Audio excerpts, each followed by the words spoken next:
kickoff. We'll come back on AM 1490 WPEX, your hometown station.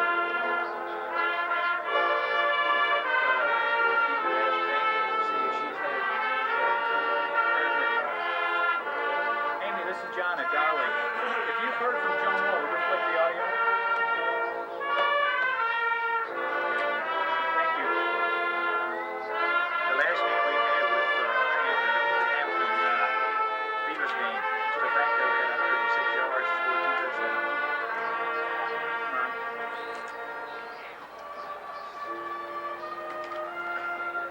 Make it 2 minutes, Amy. 2 minutes.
WHCS Channel 29 presents Group AAA High School Football. The Hampton Crabbers versus the Lafayette Rams. I'm Tim Cole along with Bob Hintz. Welcome to Darling Stadium for tonight's game between the defending state champion Hampton Crabbers, 6-0, and the Lafayette Rams of Williamsburg, 2-4. And Bob, we have the officials on the screen. Let's run those down real quickly if we may. Okay, be glad to do that, Tim. The referee tonight is Mike Robinson. The umpire is Bill Bullock. The head linesman is Bob Thompson. The judge is Larry Turlington, and the back judge is James Young. Tim, there's tremendous excitement in the air tonight because this is Hampton High School's what I want to call homecoming. Homecoming. I've almost lost that word. And they have a lot to make up for. Last year they went up to Lafayette 6-0, same way, and lost up there 14-0. So this team is really fired up. The school has been electric. I spent a couple hours over with Mike Smith today, and this team is ready.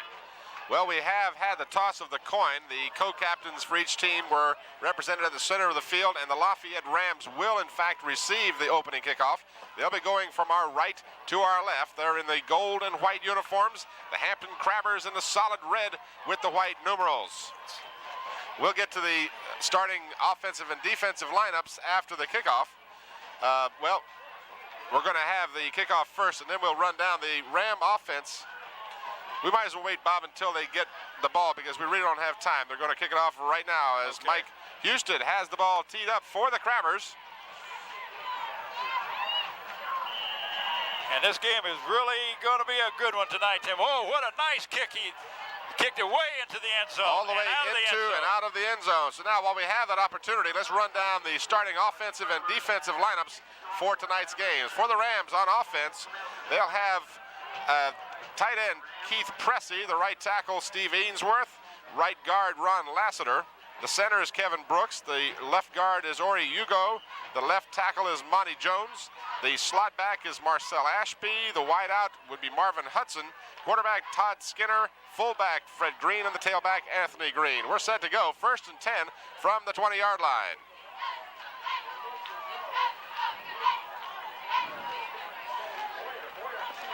Right side carry as we have Green carrying on the initial carry of the ball game. Looked like 88 for the Hampton Crabbers was the last to get up who made the initial contact. Now Hampton's going to be in their what they call a wide tackle 6, and they'll sometime overshift, but it's a basic defense that they'll run. Pickup of 1 yard on the play. 2nd down and 9 for the Rams.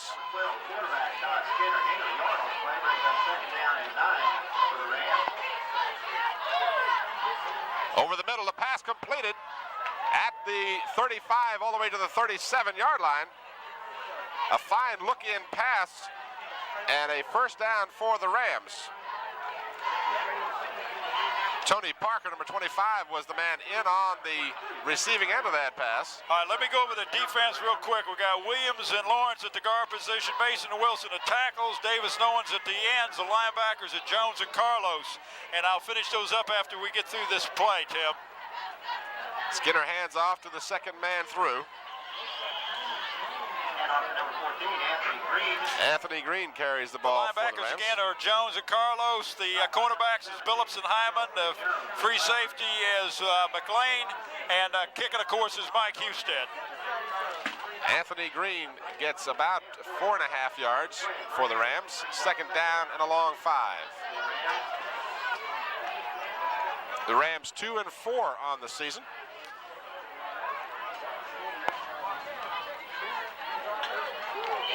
Student body right as the Crabber defense comes up this time. And again, the ball carrier for the Rams on this occasion is number 11. And I'm going to have to tell the fans right off the bat we're going to have problems tonight. The Lafayette lineup has been given to us alphabetically, which is a nightmare for anyone. You can't find the name. Well, let me give the fans an idea of what's happened. Lafayette usually will set up into an I pro set. When they split the backs, then they will have a better percentage of passing. So when they are stacked like this, most of the times they'll run.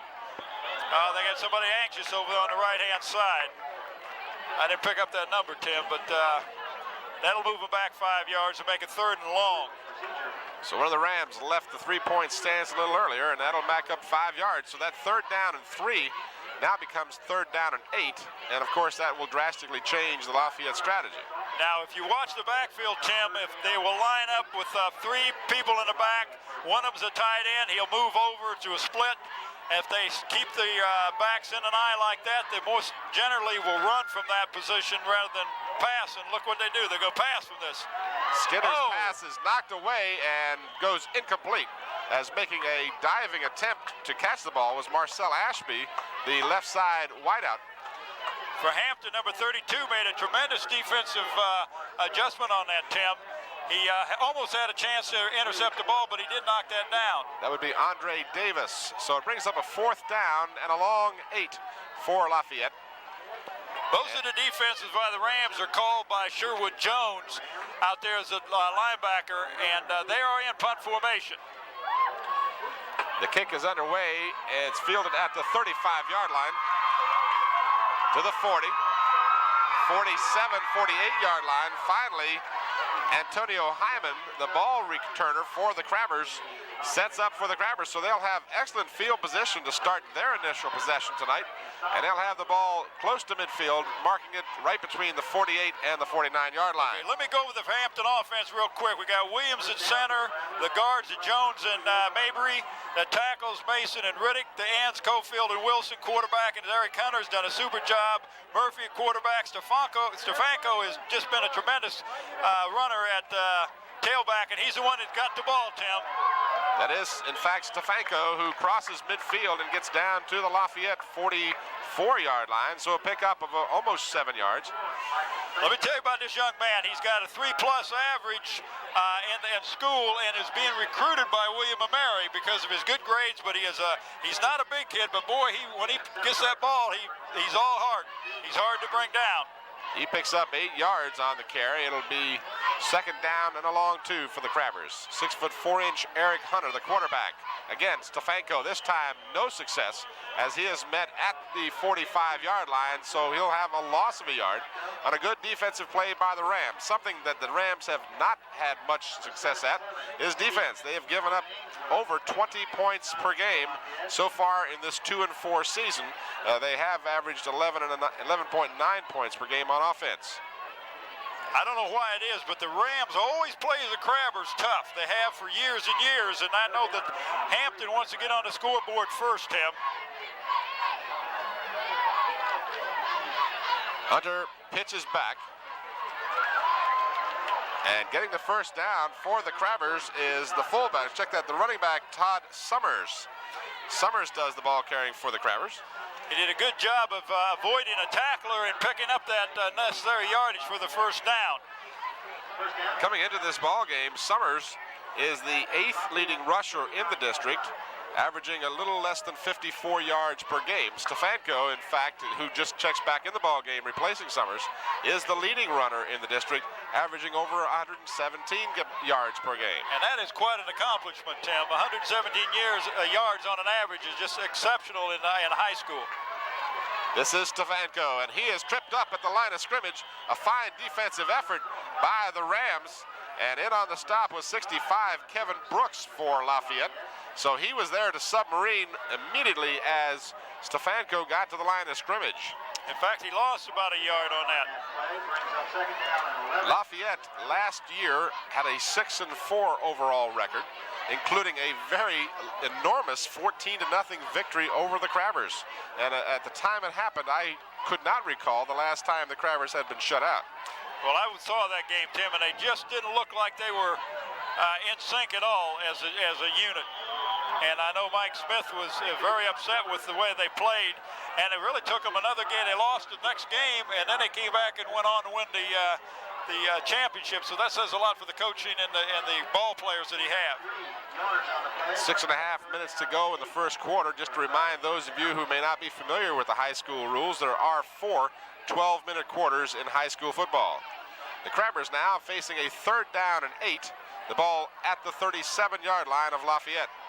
Eric Hunter over the center, drops straight back, has time, looks over the middle, has a pass receiver, but he can't quite get it to him. And we're going to have an unnecessary roughness call at the point of contact, which was really quite foolish on the part of the Lafayette player. The ball had already gone through. He was out of bounds, and then the Lafayette Ram player just pushed him, which is, it was not a flagrant thing, but it is a penalty, and that's going to be a big break for the Crabbers because that's going to be a 15-yarder, Tim, which will give them a first down. It was absolutely, totally unnecessary. It was just, and really, as you said, to be perfectly frank about it, it wasn't flagrant, but it was unnecessary, and it was extra roughness, and that's what the call is.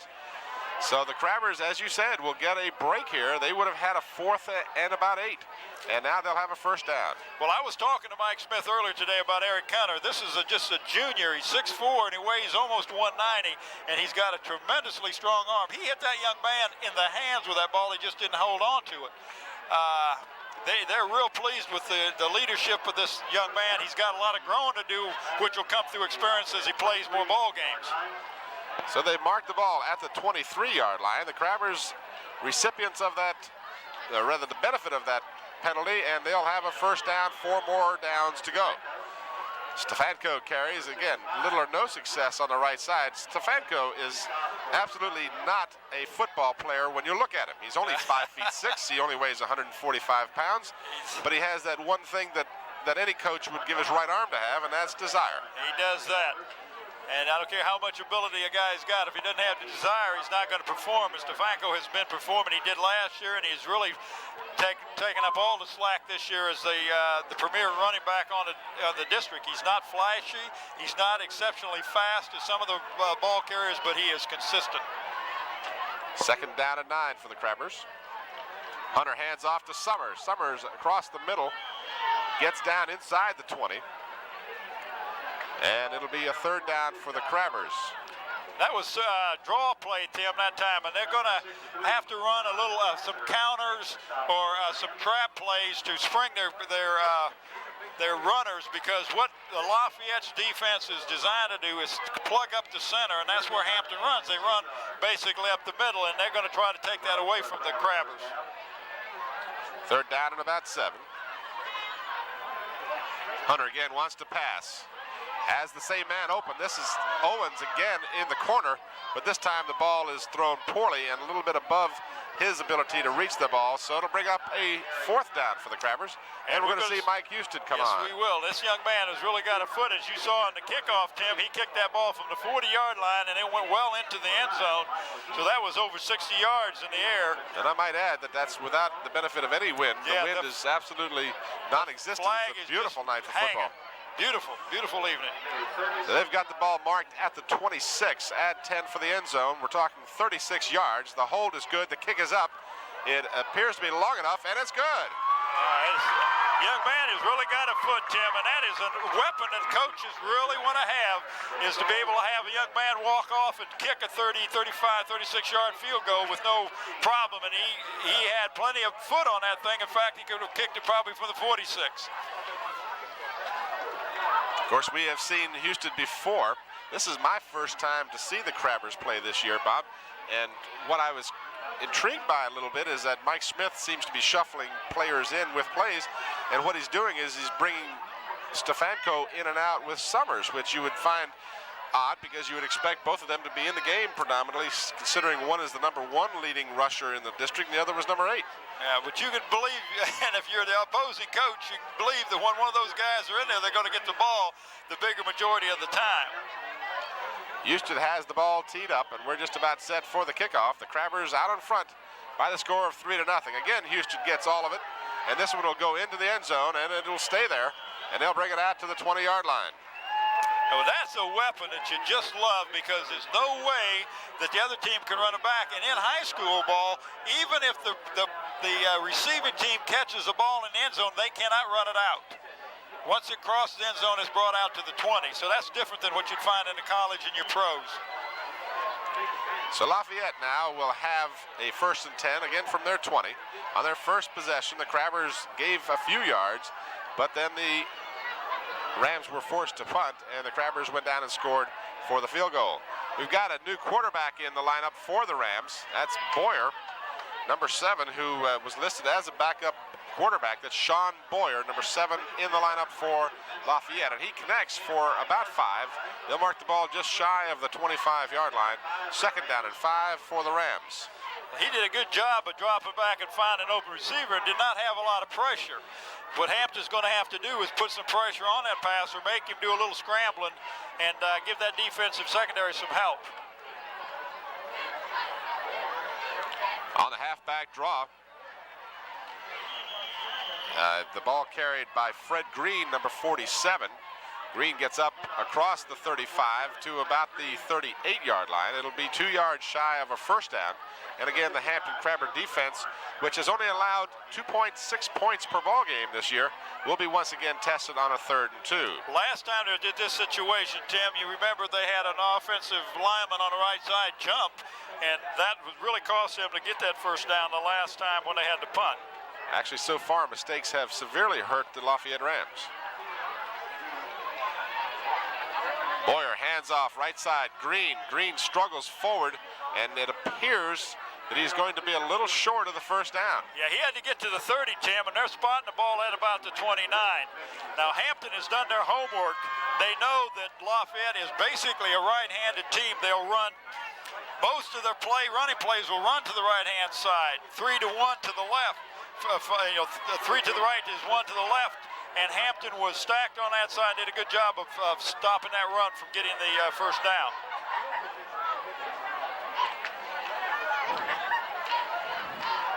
4th and 1. The Rams are kicking. Fielded at the 45-yard line. Stefanko gets almost 5, and they'll start at midfield. So the Crabbers starting almost identically on the field from their first possession. They started at the 49 last time. It'll be right at the 50.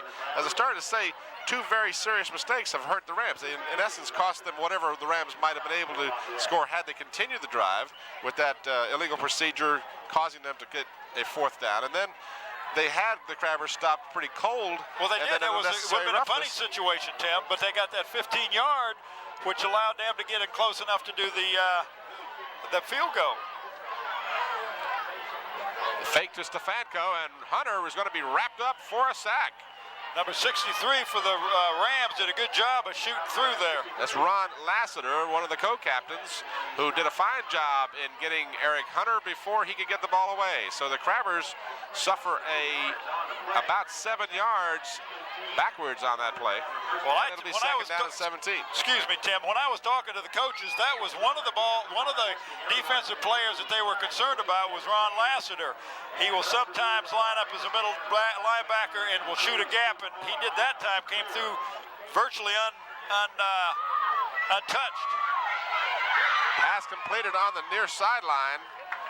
The pass goes on kind of almost a lateral in the sense that it was almost back behind the line of scrimmage. That's Grady McLean III, who the flanker on the right-hand side made that grab and got the ball back close to the original line of scrimmage. So they've marked it just shy of the 49, and it'll bring up a 3rd down and about 11 for the Crabbers. So they're certainly looking at another passing situation. Absolutely, and I look for a screen pass or maybe even a draw play at this point, because the Rams also know that the Crabbers have to pass. Hunter looks to pass. We had a flag down. The pass is completed inside the 40 of Lafayette. And again, the receiver was Grady McLean III. But we have a flag, and we'll have to hold it here and see. It looks holding like against Hampton is a preliminary signal. So the Crabbers now will have that fine 1st down nullified by the offensive line, I would guess. Someone in the offensive line grabbed a jersey or held one of the Ram players, and the officials, very quick to call the play, will wipe out the 1st down for the Crabbers. That was an excellent pass by Hunter. He set up well, took a step forward and fired that pass low, so there was no chance for it to get intercepted. And the receiver, of course, caught the ball and was immediately on his knees. But now that goes for naught, because they're going to have to go back and a long, Tim, we got, what is that, looks about 22, doesn't it? Yeah, they've marked it at the 37, and the Crabbers have to get to the 40 of Lafayette. If my eyes are deceived, it's about, not quite, it's about 3rd and 17, if I think that you're right, 24. Again, Hunter hangs in tough, but he really paid the price as he releases the ball. It goes harmlessly out of bounds, and the Crabbers will be faced with a 4th down. Tim, they had Stefanko over there as a screen, and there was a defensive lineman standing right there next to him. So Eric Hunter did a smart thing, throwing the ball over his head and out of bounds, because there was a chance that it could have been intercepted or thrown for a loss. So that was a smart move. Houston will be back on his 23-yard line in deep punt formation.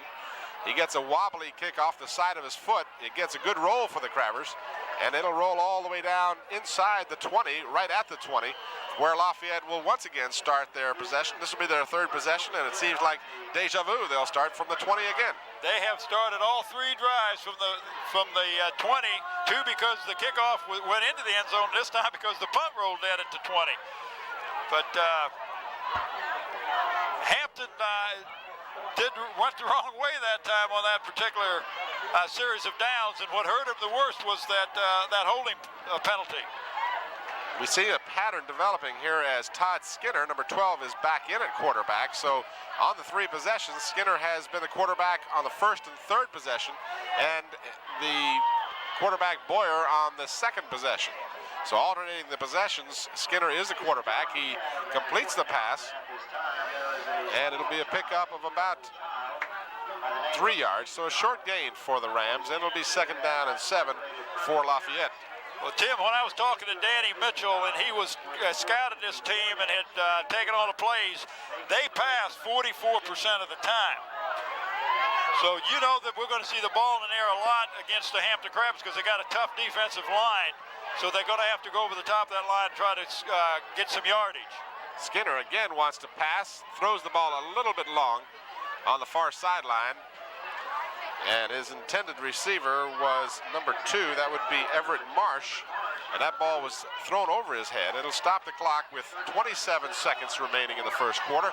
The Hampton Crabbers 3 and the Lafayette Rams nothing. The points on a 36-yard field goal by Mike Houston at 4:43 of the first quarter. The Rams now 3rd down and about 7. Todd Skinner, the quarterback. Play coming to the right side. And this time, little or no success, as the ball carrier was Marcel Ashby on the flanker around. And Ashby, in his attempt to evade a would-be tackler, slipped and fell. And of course, as soon as he hit the ground, the ball was dead. And now they'll have a 4th down and 9. Yeah, they actually lost a yard on that, but Hampton was ready for that. They had 3 defenders out there on that play, and that should be the end of the quarter, Tim. That's exactly what has happened. The first quarter has come to an end. And our score after 1 quarter, the Hampton Crabbers 3, the Lafayette Rams nothing. The game you're watching tonight will be broadcast Monday and Wednesday at 9 p.m. and then Thursday at 9 a.m. on Channel 29. For more information concerning the games or other educational programs, feel free to call the station at 851-7437. And remember, Channel 29 operates in the public interest to serve you. But Tim, while we got a chance, we also should let the fans know that next weekend we're going to be real busy because on Friday and Saturday we're going to be taping two games. We're going to do the Bethel-Phoebus game, which is be a real important game for the Division 5 playoffs, and of course the Hampton-Kecoughtan game, which will also have a big standing in the Division 6 playoffs because Hampton right now has got a good chance of going, but Kecoughtan's got an outside chance of making it. So next weekend we're going to have 2 games of tape, so the fans will get to see 2 more good ball games coming up in the future. And of course we're hopeful that the fans who are watching this game will be in person to see the other games. Watch, come out and support your local high school teams. 4th down and 9, deep punt formation at the 10-yard line. The kick is a good one, all the way back to the 47. This is Stefanko again, trying to get blocking on the left side. And he gets a little bit of yardage down to the 46-yard line. Trying his heart out to get a block for him was Antonio Hyman, number 1.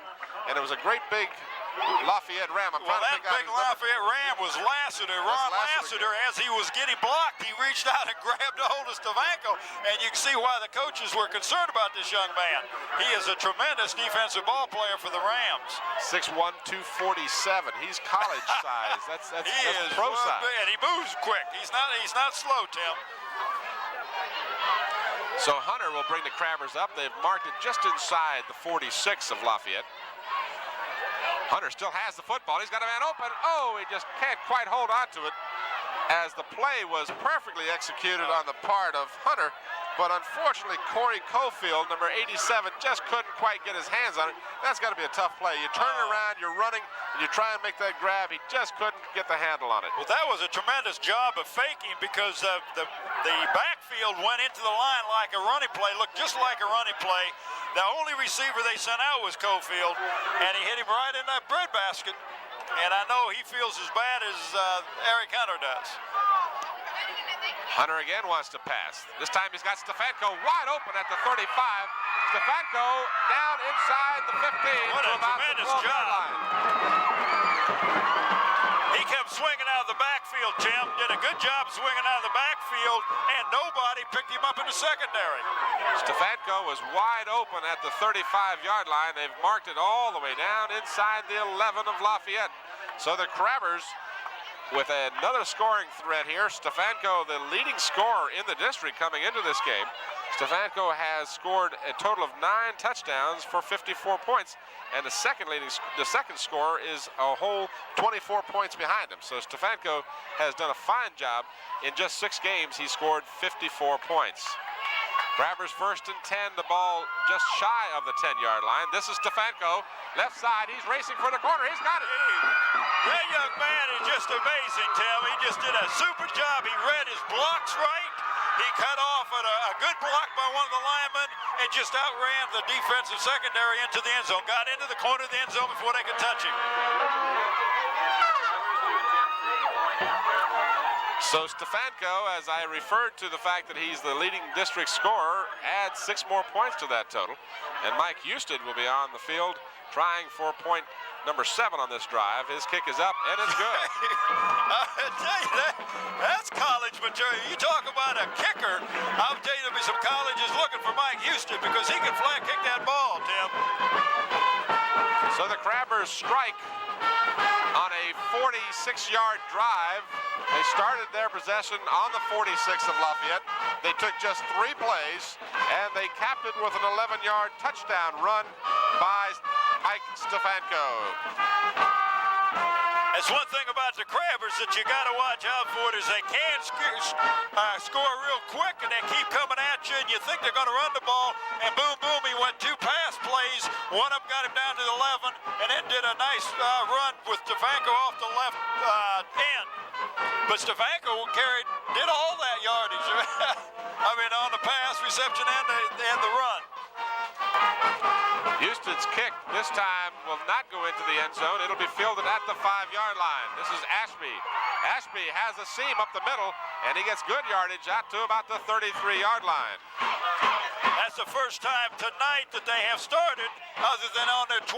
This is the 4th time they've had the ball, and now they're out there, looks like about the 33-yard line. So that's got to be a break for them, but they're behind 10 points. So they've got to get something going to make this game interesting. Sean Boyer, keeping with the pattern they established every other possession. Sean Boyer, number 7, is the quarterback. Came into a nice ball game, ranked number 5 in the district in passing, and he averages about 67 yards per game. This is Green, and he's going to try and turn the corner. He'll get about 2 yards before a couple of Crabbers are in there on the stop. Let's give credit to number 80, Carlos, as one of the Crabbers up there, and I also seem to see number 8. That would be Anthony Billups. Right, they did a good job of stopping that sweep to the right side. And again, you'll notice that most of the running plays for the Rams will be to the right side. They're basically a right-handed team.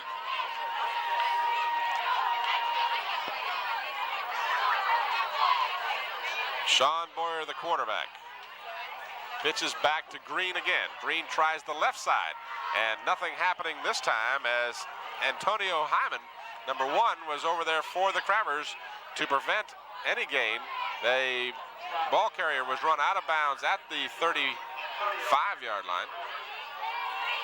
So it brings up a 3rd down now. 3rd down and 8 for Lafayette. The Hampton Crabber defense is doing a good job. They're making the runners run laterally east and west rather than north and south, so they're not picking up any yardage. They're running quite a ways, but they're not getting any yardage downfield. It's a passing situation, Tim. Man in motion is Green coming to the near side. Boyer very quickly sets up, wants to throws it for Green, and Green can't get the handle on it. Over there quickly defending was Andre Davis Jr. And Andre Davis is a name we've called before in our quest for the state championship for the Crabbers the last couple of years. That's right, we sure have. But there were 3 defenders around there. Had he caught the ball, he was not going to go very far after he caught the ball, Tim. But then we got to punt again. They have punted. This will be their 4th punt. Stefanko is the deep man for the Crabbers. Scott McCauley is the punter, number 62. Standing at his 25, gets a high spiraling kick, forcing Stefanko to wave his hand for a fair catch, and then the ball is downed inside the 15 at about the 10-yard line. So what a phenomenal kick. The line of scrimmage was the 35-yard line. So you add 35, 40, that's a 55-yard punt. I tell you, and he got a tremendous bounce off of that, but Stefanko was smart. He didn't feel comfortable in the movement to try to catch the ball and fumble and give it back to them. He let it go ahead and bounce. The coaches don't like to see that, but McCauley had not punted very well the first 3 times and just really caught a good foot into that one. And again, with absolutely no assistance from the wind. So the Crabbers now starting in a little bit of a hole. They've marked it at the 12-yard line. And the Crabbers will try and run out and get a little room here. On the ball carrying for the Crabbers, number 43 is Dwayne Murphy, who gets the call for the first time tonight. He's been out there quite often because Stefanko and Summers, as they are doing now, have been alternating in the backfield. You know, coming into the game, we got the initial information on the punters and so forth. Fred Green was listed as the punter for Lafayette, and he's ranked number 7 in the district in punting, but in fact, it is not Green doing the kicking tonight. It's McCauley. This is Stefanko, who's doing a lot of running. What a nice move he made to get open, and he's all the way out to the 35-yard line. He is, I just love seeing that young man run the ball. He just makes everybody root for him because you know he's not a huge runner, but he is one that's got all heart and just does a good job of watching the blocks and put moves on the defenders. But that really gets him out of the hole, Tim.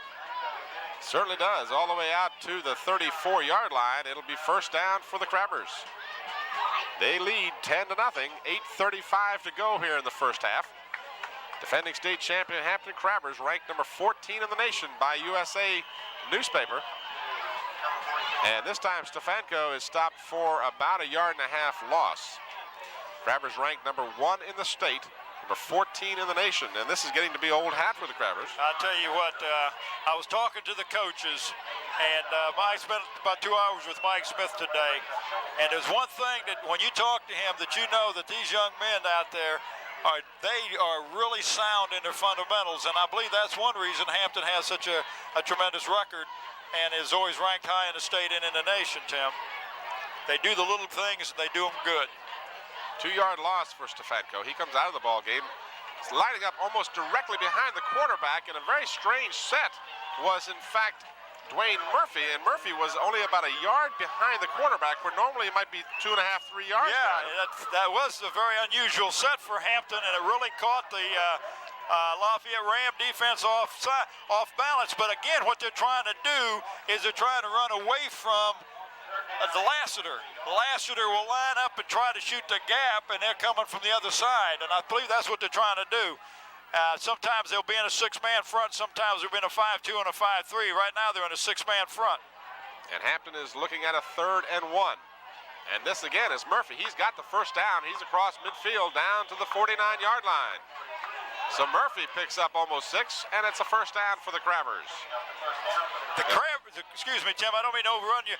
The Crabbers are controlling the line of scrimmage. The offensive line is jumping out and getting good blocks on the defense, and are creating good holes for those runner backs just to pop through there. And that's what you saw in the last 2 plays. The ball just across midfield. First down for the Crabbers in Lafayette territory. Hunter hands off Stefanko. Stefanko stopped for no gain. Crabbers riding the strength of a 10-game winning streak. They won the last 4 games in the regular season last year, and of course they've got, well, if you include all of their games, they were 12-2. I think they lost, their 2 games were back-to-back. They lost to both Kecoughtan and Lafayette, if memory serves me. That's correct. And then they won, what, 4 games in the regular season, and then 4 more after? No, I think it was 2 more in the regular season, Tim. So it was? Yeah, because that was, they had... Oh my, Stefanko was the intended receiver, and with a much better chance, if you'll let me interrupt you for a minute here. Go ahead. Edmund Baugh, number 11 for Lafayette, came up with, he became the offensive player, and Stefanko the defensive player. And last year, if you remember, Hampton went up 6-0 and then lost 2, so that made them 6-2. And then they won the last 2 and then went on through the playoffs. So they won the last 2 regular season games and run right on through the state tournament, and then now they're 6-0 this year. Okay, so that would be a 12-game winning streak. Right. I did that off the cuff, and I should never do that. Should never let memory try and serve me. We got a timeout. Timeout is what I need. I need to reprogram the brain here, and I want to tell you that 'tis the season to be rough, tough, and ready as WHCS and Hampton High Schools prepare for another action-packed season of America's favorite sport, football. Join us for the spills, thrills, and frills as some of the best high school teams in the region go head-to-head in athletic competition. And remember, where there's action and excitement, Channel 29 will be there giving you full coverage. And as you said, next weekend we're going to be real busy because we've got Bethel versus Phoebus and then Hampton versus Kickintown. You can't get two games with any more excitement and rivalry than those two. And I mean, tell you, the fans need to come out here to see it. If they can see it out here tonight, spacing on this side, you see red and black are the predominant colors. That's your Hampton High School colors. And of course, this is their homecoming. But it's great to see this kind of participation of the fans to come out and support the high school football. Crabbers now with a 3rd down and 10 at the original line of scrimmage. Hunter wants to pass, has plenty of time, got a man open, got it completed at the 32, and dragged down at the 26-yard line is number 22, and that's Grady McLean III. He did an excellent job, Tim, because the first man had him and he spun out of his hands. Did an excellent job, and let's give credit to Eric Hunter, too. He put that ball right on the numbers. Well, Mike Smith said he is real pleased with this young man's strength and his ability to throw the ball, and I can see why, because he can really hum that ball into a receiver when he's open. First down for the Crabbers at the 26 of Lafayette. Inside handoff goes to Dwayne Murphy. Murphy struggles for some extra yardage, but he'll get a couple at most. Again, in on the stop, Edmund Baugh, number 11 for Lafayette, and we've got an injured player on the field for Lafayette. I can't pick up his number at this point. I can't either, Tim. It looks like one of the big linemen was over there trying to get in on a tackle. Hampton is really keeping the Lafayette Ram defense completely off balance. They're passing when it looks like they should run. They run. They're doing a quick trap up the middle. They just completely have got that defense befuddled, and they just don't look like they're settled enough to sit in there and stop Hampton. Now, Crabbers have moved from the 15-yard line. No penalties, no mistakes. That's tremendous to get this far. And, of course, the Crabber coach and staff would hope they get it all the way in the end zone. There you see a good shot momentarily of the Crabber bench. Most all of the players standing. They also have this net that they use for warming the kicker at our scoreboard. 5:36 remain in the first half. Well, we got a chance, Tim. I've been talking about the coaching staff all night, but let me just give recognition to We didn't get a chance to go down those in our haste to get this thing going. Go for it. Okay, the head coach, of course, is Mike Smith. Assistant coaches Danny Mitchell, Alvis Mann, Walter Bauer, and Steve Washington. And they do just an exceptional job. And, of course, on the other side, the Lafayette Rams have some good coaches, too. Melvin Jones is the head coach, assisted by Alvin Cawthorn, Alan Overton, Danny Fields, Mark Peters, and Monty Lingenauger. Who? Lingenauger. He's a young man that lives up in Williamsburg, right across the street from my brother, so I know he's a tremendous young man. Played ball at what used to be, and you remember old James Blair. Absolutely. When it was James Blair High School, that's where he played. Stefanko right up the middle, and he is down across the 20 to about the 17-yard line. I might mention that the injured player was Steve Ainsworth. He's a big 6'4", 251-pounder, and I'm happy to say he was able to very gingerly walk off the field under his own power. Well, that's really good to hear. His line mate, number 78, is 6 foot 315 pounds, number 78. So they've got some big boys in the middle for Lafayette. Well, they do, but they're not doing a good job of plugging up the middle. And there you have Dwayne Murphy racing for the corner. He's got the touchdown. I'll tell you what, Hampton did a good job of going off tackle that time, did a good job opening up that hole. That's an 85-yard drive, Tim, no mistakes. And in college, they hope they can drive at 85 yards and not make a mistake. And I know the coaching staff has got to be real pleased with that drive. Well, you know, and we mentioned it coming into the ball game tonight, the Crabbers had to be fired up. They've seen this happen before. They went into Lafayette last year almost invincible and ended up being very, very upset over a 14-0 loss at the hands of the Lafayette Rams. But right now, the Crabbers have extended their lead to 17-0. And to recap the scoring for you very briefly, The scoring got underway at 4:43 of the first period. Mike Houston kicked a 36-yard field goal. Then in the second quarter, with 11:13 to go, Stefanko did most of the ball carrying on a 49-yard drive, capping it with an 11-yard TD run, and the extra point by Houston was good, making it 10-0. And now Dwayne Murphy has scampered for 16 yards, and the extra point is good. So with 4:48 remaining, the Crabbers have gone out to a 17-0 lead here at homecoming at Darling Stadium. The Crabbers, of course, undefeated coming into the game. They're averaging 23 points per game, allowing less than 3 points per ball game. And when we get a chance, I'll run down both teams and how they've gotten the record so far. Mike Houston has it teed up at the 40, and they're going to try a short onside kick. It goes the 10 yards, but goes out of bounds. So the attempt to recover the onside kick fails, and Lafayette will have good field position at their 37. Does that surprise you at all? No, it doesn't, Tim, and I'll tell you why. That's really not an onside kick. Kickingham High School does the same thing. What they do is they kind of boot it and try to lop it over the top of the front men and have it fall right in there, and it's hard to handle. You have people that are not accustomed to catching the ball, and it's a free ball. You do not have to give the guy a chance to catch the ball like you would if it's a punt. Boyer is back in at quarterback. Sean Boyer, number 7 for Lafayette, trailing 17-0 from their 37-yard line. This is Green across the 40 to about the 41. And several Crabbers in on the stop. Let's again give the defense the credit where it's due. Number 32 in there was Andre Davis for the Crabbers, along with number 55 is Jefferson Lawrence. Oh, let's give 75 a call too. Let's tell Steve Mason was in there as well. I tell you what, they're doing a good job. He picked up about 4 yards on that play. But if you notice, the linebackers of Hampton dropped back a little bit. They were expecting a pass that time, and they came with a running play. Second down and about 6. This is the running play. Left side, Green trying to go east and west, which is not the way to gain yardage on the Crabbers. But that's where he was going. And I saw a flag come in there Late at flag. the end, Tim. In Late fact, you can flag. see it on the screen. Personal foul charged against the Crabbers. So apparently somebody might have taken an extra shot after the whistle had blown, and the Crabbers now will see a penalty marked off against them and a first down for Lafayette. Well, Lafayette hasn't had too many first downs tonight. This is the first one they've got on a penalty, but I think this is either second or third first down that they've had tonight, and this is, I think, the 5th or 6th time they've had the ball.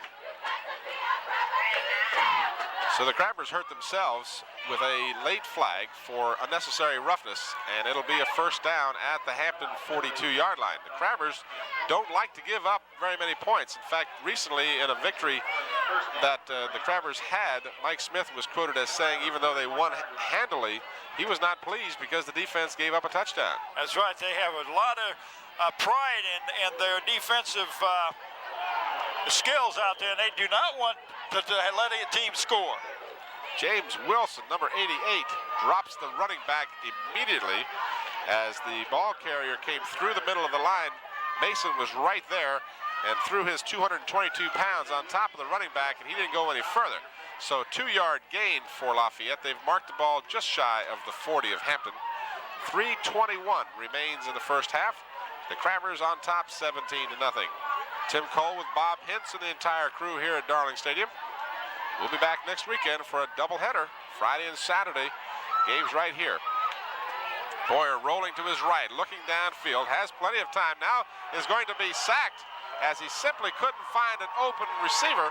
And again, over there on the stop, James Wilson, number 88, and he teamed up this time with Weymouth Williams, a name we are most familiar with from the Crabbers last season. Williams, a standout defensive player for the Hampton Crabbers. You have to give the credit that time to the defensive secondary because they had all the receivers covered. And Tim, you said all the staffers here tonight, we're doing a good job. We are missing our roving reporter. A.G. Right. Womble is down in Texas, and my spies tell me he's down there checking out the Cowboys. I don't know if that's true or not, but we'll have to check with A.G. when he gets back. On a recruiting mission, is he? Well, I don't know. See, they play, they're going to play. The Redskins Boyer is creamed as he gets ready to release the ball. The Crabbers hoping for a fumble, but in fact it was an incomplete pass as his arm was moving forward, and coming over there quickly to put the blast on him was Brandon Waddell for the Hampton Crabbers, number 33. As I was saying, Tim, you know, the Washington Redskins, Scabskins, or whatever they call them people up there, are playing the Cowboys Monday night. So, you know, we don't know what AG is. I don't know if he's got a portable camera with him down there or what, but maybe we'll get an update next weekend. Let me correct myself. That was Andre Davis, number 32, that was in on that defensive play for the Crabbers. And it brings up a 4th down now for Lafayette. They've got 4th and about 15, 16 yards for the first down. Right-footed kicker McCauley gets it away. It's fielded by Stefanko at the 10. Stefanko looks for a block, bounces off of a would-be tackler. Now he's got some running room on the sideline, and he's still going. He's finally dragged down, but not before he reaches the 48-yard line. Oh, wow. Was that exciting or what, Tim? That was beautiful. I mean, he was hit by 3 or 4 different people, and he just bounced off and took off up the sideline. He fielded that ball at the 10-yard line and got it all the way to the 48. So we're talking 38-yard return.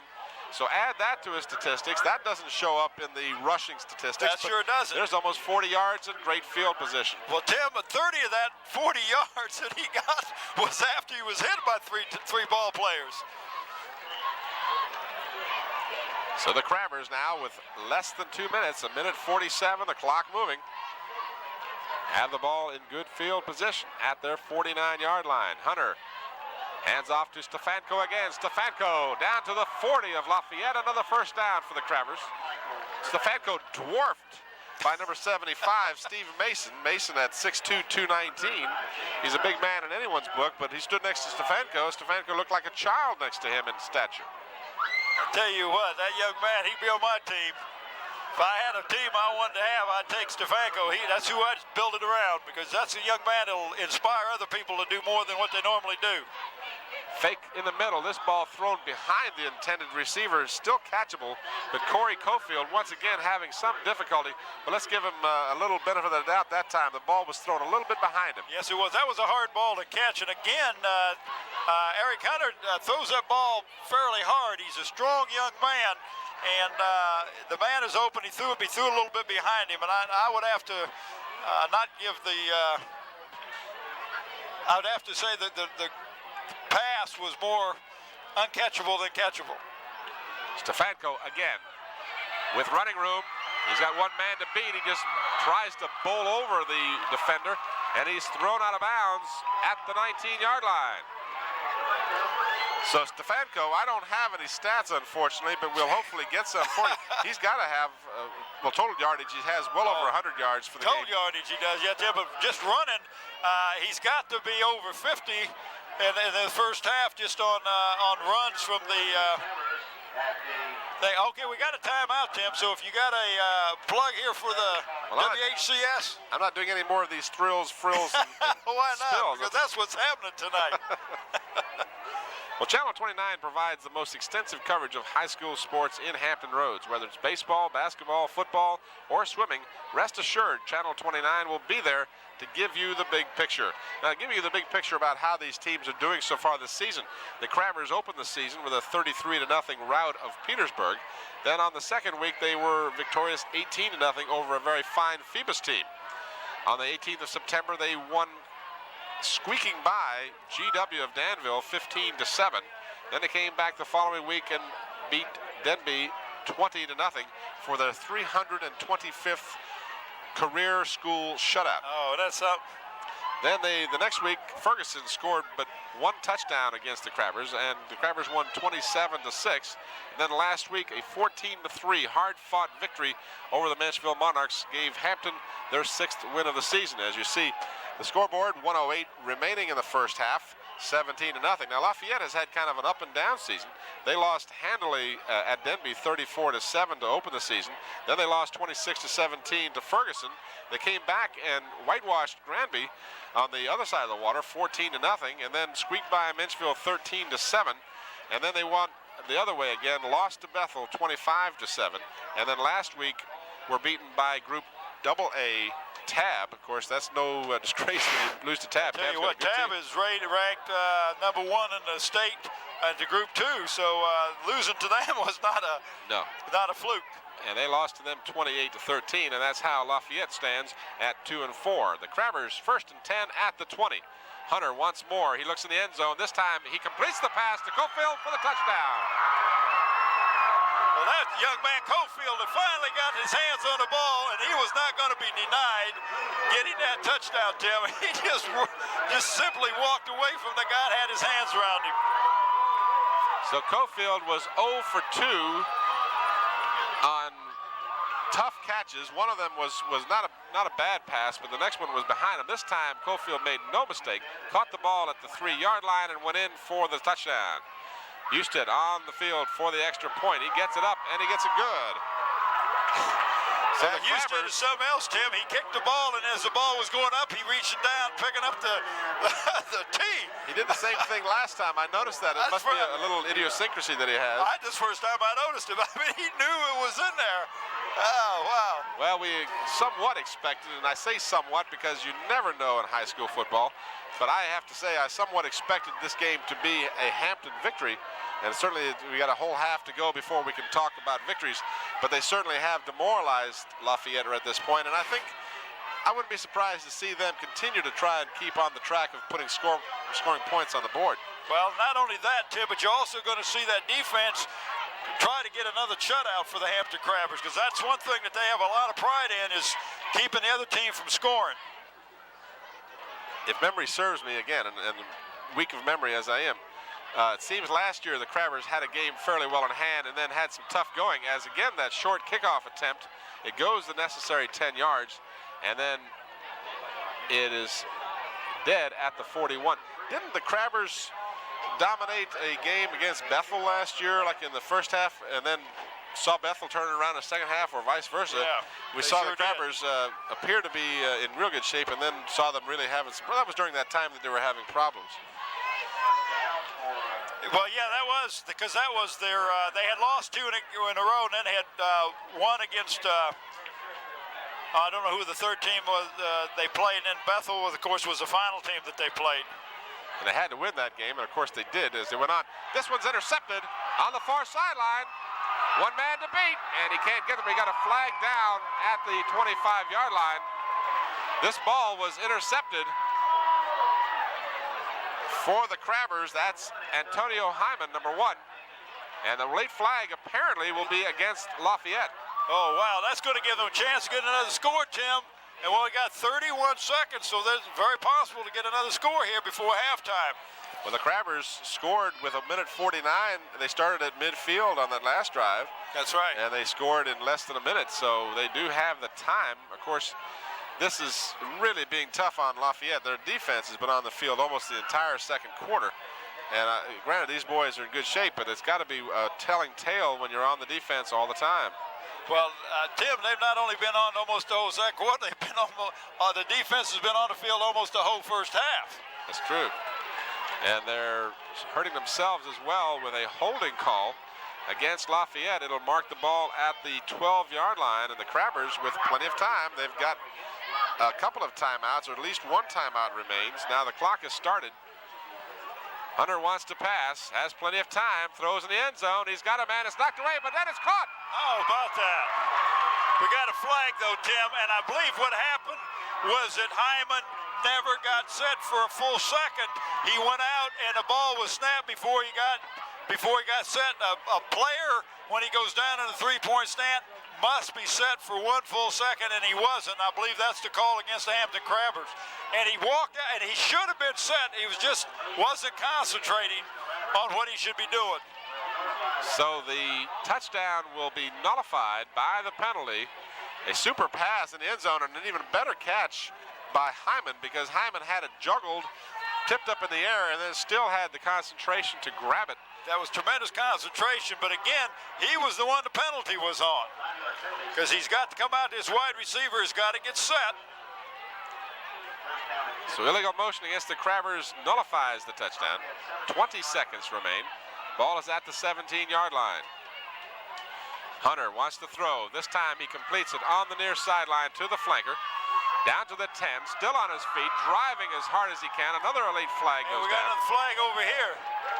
So flags are starting to fall all over the place, and that was Grady McLean III, who has been very busy so far this evening, and now we've got another call against the Crabbers. Yeah, that is against the Crabbers, and it was, I'm not sure what the call was, but I could see there wasn't but 2 ball players out there when he threw the play, and I'm not going to tell you who the guilty party was.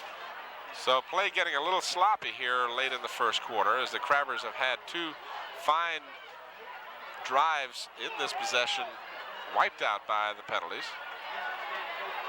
This one will be a clipping call against the Crabbers, and this will be a big one. So instead of being down at the 10-yard line, they're going to be all the way out to the 28-yard line. Well, Hampton's going to take a timeout. They got 10 seconds left. And Tim, I do believe they have one more timeout. So if they can get the ball down close enough, if they can't get in the end zone, maybe they get it close enough for for Houston to come in and kick another field goal. Crabbers leading 24-0 in a quest for a 3rd state championship in a row. That would be something, wouldn't it? Yeah, sure would. Tim, I want you to look out there in the field and show me which team is on their knees and which ones are standing up. And that's a psychological thing.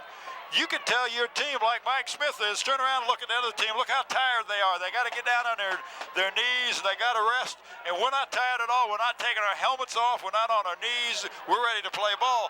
That's got to be a psychological lift to the Crabbers, but it also has got to make the Rams look over there and say, well, why aren't they as tired as we are?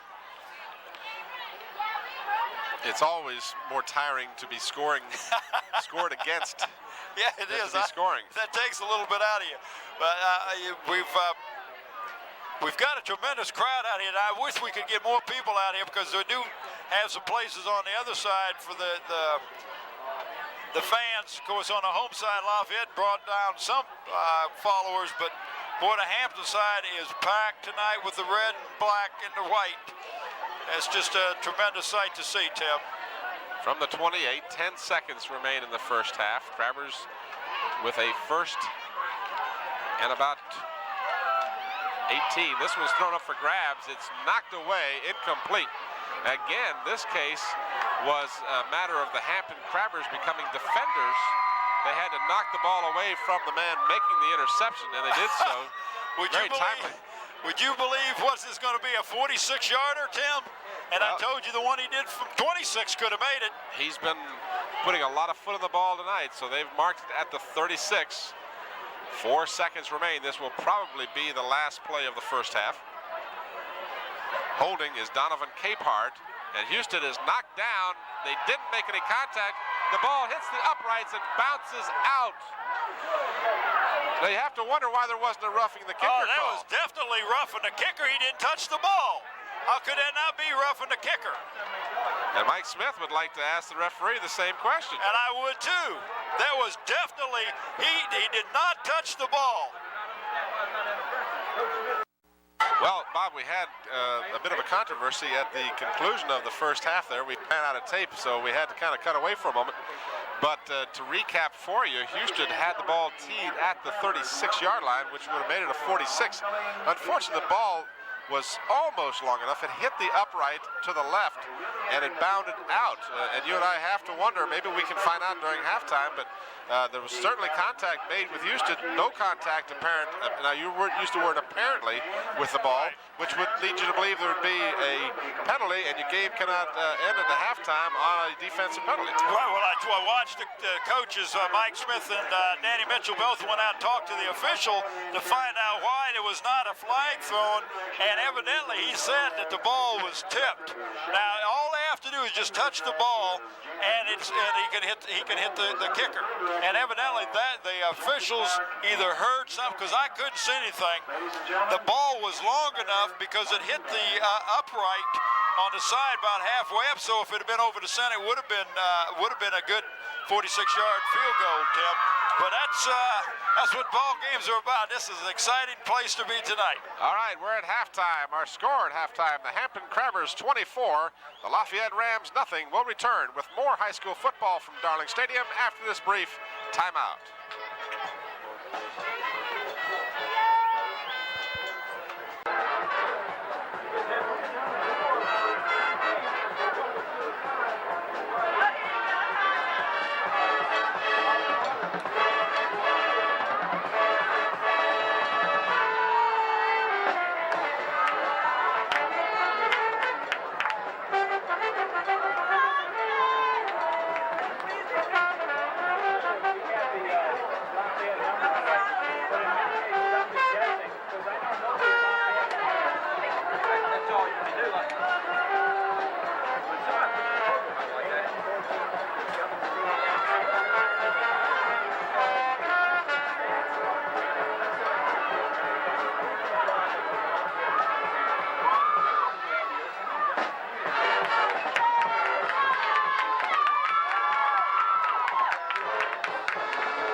get on the roll when they start going. Like I said, last year, after the kick came down, they took that second ball from Rose. After that, they went on the shot right down to Football-Hampton.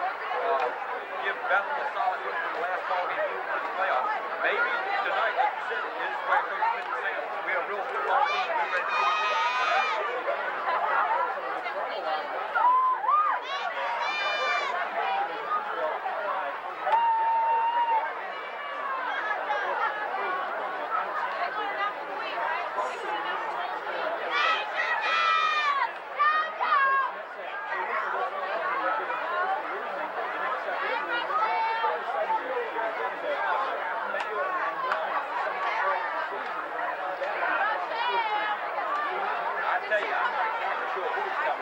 Ladies and gentlemen, it gives me a great deal of pleasure to present to you the 1987 Hampton High School homecoming chorus. Representing the freshman class, Miss Tiffany Black. Tiffany is the daughter of Mr. and Miss Forrest Black. Her hobbies include dancing, sewing, and playing the piano.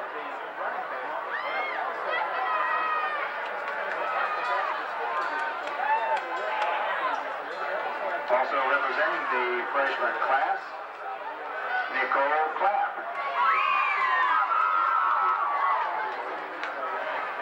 Nicole is the daughter of Mr. and Mrs. Gilbert Clapp. Her hobbies include drawing, swimming, dancing, routine, and shopping. Her special interests are cheerleading and writing. Representing the sophomore class, Miss Cannon Chisman. Cannon is the daughter of Mr. and Mrs. James Chisman. She enjoys being with friends, being with family, and once again shopping. Her special interests include modeling, drama, and writing. She is president of the sophomore class, member of the SCA Executive Board, and a member of the Drama Club. She has been selected as Citizen of the Month, and she hopes to be an actress or possibly work in fashion. Also representing the sophomore class, Angela Vines. John Vines. She enjoys reading, writing, and listening to music. She especially enjoys being with friends, socializing, and working in volunteer groups. Sounds good, Dave. Sounds excellent. Representing the junior class, Alicia Josette Leilani of Holy Edmonds. Alicia is the daughter of Mr. Colonel and Mrs. Albert J. Edmonds. Her hobbies include cheerleading, horseback riding, dancing, and talking with friends. Her special interests, peanuts. She is a member of the Foreign Language Club, the FHA SAD, the SCA, and Forensics. She hopes to attend college and major in criminal justice. Also representing the junior class, Rhonda Denise Johnson. Rhonda is the daughter of Mr. and Ms. Major Johnson. She enjoys talking on the phone, dancing, and of course going shopping. She is president of the Student Action for Education. She's on the yearbook staff. She's a member of the Future Business Leaders of America. And she hopes to attend the University of Virginia and major in psychology. And ladies and gentlemen, one of these next three ladies will be crowned Homecoming Queen 1987. First representing the senior class is Molly Masters Calfee. Molly is the daughter of Mr. and Mrs. James Robert Calfee. She enjoys playing tennis, the piano, spending time with her friends, and snow skiing. She loves also to go shopping and especially talking on the phone with her close friends. And they grow a penny more or something. She enjoys working with young children and hopes one day to be a psychologist. Also representing the senior class, Kelly Lavonda Curtis. Kelly is the daughter of Mr. and Ms. Reginald Curtis. She's captain of the varsity cheerleading squad, member of the FBLA, the English Honor Society, and she participates in forensics. She's in the English Honor Society, who's still around American high school students, and she intends to attend Hampton University to major in business or sociology. And also representing the senior class is Jada Overton.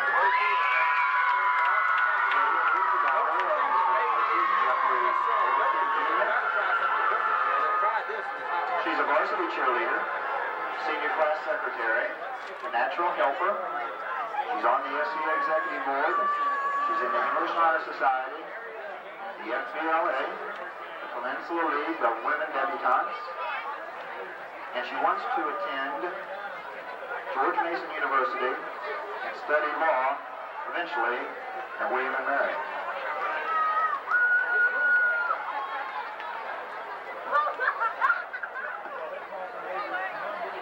Mr. Lowell Thomas, principal of Hampton High School,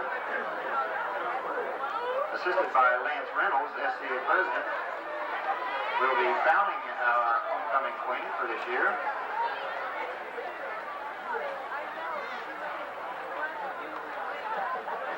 It gives me a great deal of pleasure at this time to announce homecoming queen 1987 for Hampton High School, Johnny Paul, how you doing? Molly Masters.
Ladies and gentlemen, as the band and the young ladies are leaving the field, I would like to take this opportunity to give a special thanks to the Hampton High School United States Air Force ROTC Cadet Unit.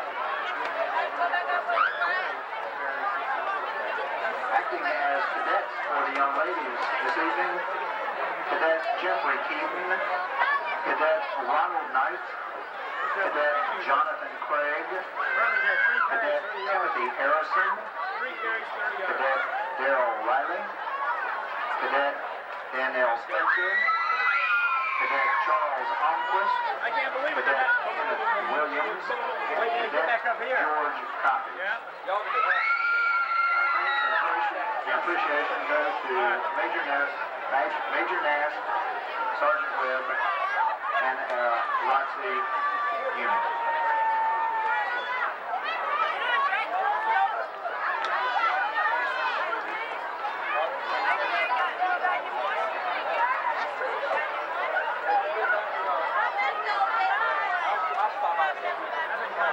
Liberal on the names a lot there because I know that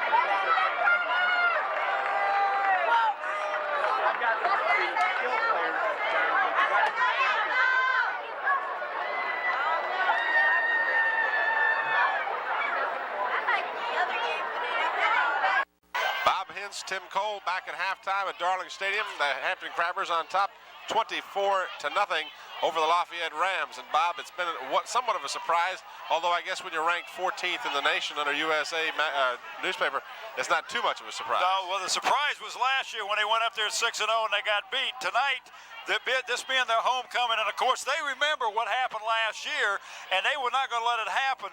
And we've also already found out that unofficially the Stefankos already got 82 yards on the ground in the first half. But this Hampton Crabbers are playing like a team possessed. They don't want to let the other team score, and they're going to beat them and beat them handily. That's the way they're playing tonight. But they're playing good ball, Tim. That's not sloppy ball. They are doing a good job offensively, blocking on the line, and the backs are doing a good job following the blockers. Okay, we're about set to get underway. The Crabbers leading by the score of 24-0 at halftime, and they will have the kickoff to start the second half. So the rich get richer, and the Crabbers will have an opportunity to start the second half. Well, this is the first time that the Rams have kicked off tonight. Now, they punted a lot of time, but it's the first time they've had a chance to kick off. This is McCauley. McCauley has an end over end. It's going to be fielded at the 13-yard line. Finally dragged down is number 32 for the Crabbers, and that would be Andre Davis. And he did something that the coaches don't like to see, backed up to catch the ball. You'd rather have one of the deeper backs move up to catch the ball and go from there. But he did a good job of returning the ball out to the 30-yard line. And the Crabbers have been in excellent field position all night, it seems like. So one time they did start from the 15. This time they will start from their check that 30-yard line. Inside handoff goes to Dwayne Murphy, who had a first half touchdown. He gets 0-6. And the Crabbers will be 2nd down and 4. The scoring has been spread quite evenly amongst the Crabbers. Mike Houston started it off with 36-yard field goal, and he has converted on 3 touchdowns to give himself 6 points for the evening. Stefanko had the 1 touchdown, 11-yard run. Dwayne Murphy had a 16-yard run, and then Corey Cofield capped the first half scoring with a 20-yard touchdown pass from Eric Hunter. Hunter over center. This time right side for Summers. Summers struggles out too close to the 38, 39-yard line. It'll be 3rd down and short for the Crabbers. The Crabbers are still looking good on that offensive line. They're coming off the ball real good, and they are controlling that line of scrimmage, which you have to do if you're going to have a good running game. And of course, when they are successful running the ball, that brings the defensive up a little tighter, and that opens up a pass. And Hampton has kept them off balance all night with the throwing the ball. 3rd down and a little more than a yard. 1st down, left side carry for Dwayne Murphy as he gets across the 40 to about the 42. And the Crabbers will have another 1st down. Unofficially, in the first half, the Crabbers had 8 first downs, and the Rams of Lafayette had but 2, and one of those was as a benefit of a penalty by the Crabbers. Crabbers hurt themselves late in the first half in that they had several opportunities to move the ball, but were penalized on 3 occasions, nullifying fine pickups, including 1 touchdown that was called back. Pitchback comes to Summers. Summers somersaults over the 47 to the 48, and it'll be a 2nd down for the Crabbers, pickup of about 4. Well, let's see, they're going to give them about 5 yards on the carry. So they're marking just shy of the 48-yard line. 2nd and 5 for the Crabbers. 9:50 to go in the 3rd quarter. Crabbers 6-0 on the season. Lafayette 2-4 coming into the game. When I get an opportunity, when there's a stops and play on the reverse, we've got a flag down, and Lafayette defended the reverse extremely well. Coming around to the near side was the flanker, Grady McLean, and he didn't fool anybody on Lafayette's team. And now we've got a penalty, and this is going to be against the Crabbers. Well, also who he didn't fool was number 63, Ron Lassiter, who has been a defensive stalwart for the Rams all year, and he has been the one that has made some defensive plays for the Rams against the Crabbers tonight. But again, a penalty is going to hurt the Crabbers. It's going to give them a 1st down, but it's going to be a long. Well, that looks like a big penalty too, Tim. Holding the call against Hampton. So it brings up, or at least remains, a second down. I'm sorry, yeah, it was second, not first, but it's 20 to go. Second and 20, exactly. Second down and 20 for Traveler, first down. Hunter hands off to Stefanko. Stefanko weaving his way through the middle of the Lafayette line, gets out close to the Hampton 45. He goes out of bounds at the 45, and it'll be Hampton ball now, third down and about 8. Coming into this game, the standings in the Group AAA Eastern Region Peninsula District had the Crabbers on top, 4-0 in the district, followed closely by Phoebus, a 3-1 record for the Phantoms. Then Kecoughtan at 3-2 along with Bethel. Warwick trailed Bethel and Kecoughtan 2-2 in the district. Ferguson 2-3, Lafayette 1-3, along with Denby with an identical 1-3 record. And finally, Menchville at 1-4. This pass is completed.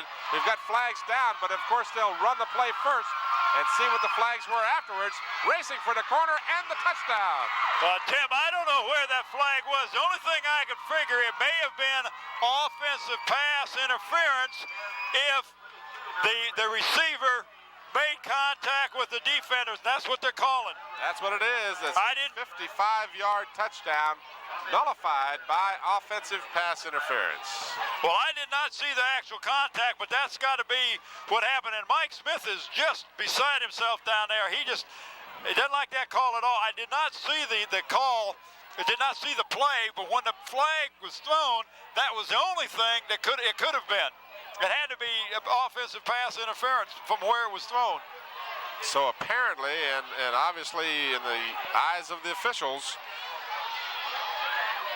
Grady McLean pushed off just as the ball was being delivered, and in doing so is guilty of the infraction, so it wipes out a 55-yard touchdown. But he'll also, he loses the down, Tim, so that makes it fourth down for the Crabbers. So that is in essence a 70-yard penalty if you figure the 55 yards that are nullified and tack on 15 more. They've marched all the way back to the 30-yard line, the initial line of scrimmage for the Crabbers on this possession. Mike Smith has still got more than a word to say to the referee on the call. As you see him with his hat turned, reminds me of Earl Weaver. Earl Weaver used to turn his hat around so he wouldn't poke the umpire in the face. That's when he got real close to him. Mike is really hot because the contact was made before the ball was thrown, but the rule is, if I'm not mistaken, Tim, is the offensive man cannot gain an advantage by making contact with the defender, and that's what he did, and that's why the call. And of course, Mike doesn't like the call because he saw it different than what the officials did. As you might expect he would. The officials, let's give the officials credit. They do an excellent job in at least a difficult situation. Absolutely. You're only going to please when you throw a flag. One team's going to be happy and the other team's going to be sad. No question about it. So the officials, berated on numerous occasions, do a fine job. Absolutely. Day in and day out. And personally, after having done a very little amateur baseball officiating this past summer, forget it. I'd never be an official again. Oh, I'd have liked to have been there. And now we're going to have a penalty. They run into the kicker that time. Houston got a great kick away, and it goes all the way down to the 17-yard line, but they're going to have a roughing the kicker call, and we'll see now. I don't believe that's an automatic first down. No, it's not. Well, it is a 15-yarder, but if they got the ball down here by the 17, they may just ignore that penalty and make the Rams start from the 17, but evidently they're going to kick it again. But it's not an automatic first down, Tim. Not like it is in the pros. It's a 15-yard walk-off, and they're like fourth and, Lord, looks like about 20, 25 yards there, 23 yards. Of course, it may be helped by the fact that the 15 yards is not marked off by the point of infraction. It does come from the line of scrimmage, so they're going to mark it at the 45 of Hampton. Gives them certainly a better position to kick the ball. Wait a minute. It's going to be a first down, Tim. Well, it is. So I guess we stand corrected. In fact, it is an automatic first down. It must be an automatic first down. I was not aware of that. Of course, I don't stay up with it. You should, since you was into officiating this summer. Baseball. Oh, okay. Stefanko coming to the near side, turns the corner, gets about 8 as he's in Ram territory at their 47-yard line. Stefanko does a good job when he runs the ball to not allow a defender to get a full solid hit on him. They're glancing blows, and he ends up picking up another yard or two because of that. And that's why he's so durable, because he's not you have alluded earlier this evening how small in stature he is, but how big and hard he is. This is Summers, right side, has blockers in front of him, but it breaks down as a good defensive play is performed by Lafayette. Again, in on the stop, number 62 is Scott McCauley, who's been doing the punting, the kickoffs, and so forth for the Lafayette Rams tonight. So McCauley doing some defense as well. Does a fine job of containing Summers, and he, loses back to the Hampton 48-yard line. So he loses about 5 or 6 yards. Yeah, close to 5 yards anyway. What happened that time is Hampton was running at that ball. He should have cut in and allowed the Rams to string it out, and that's why he ended up losing the yardage. Hunter with a 3rd down and 8, wants to go, throws the ball long, intended for his favorite receiver tonight, Grady McLean, and McLean can't catch up with this one, and it falls incomplete. 4th down for the Crabbers. And in comes our Mike Houston, the kicker.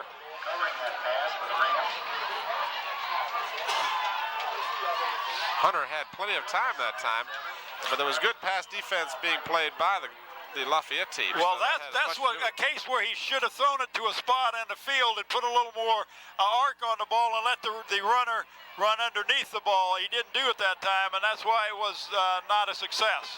Houston gets a fine kick away, and the Crabbers were down there en masse. 7 Crabbers there to contain the would-be ball returner. And he made a move and went down, Tim. He wasn't even hit, and he went down. He was probably very wise to do so. Unfortunately, I can't find his number on my roster, so I can't. What number? Number 14 for Lafayette. Do we have a name to go along with that number? I guess it's Anthony Green.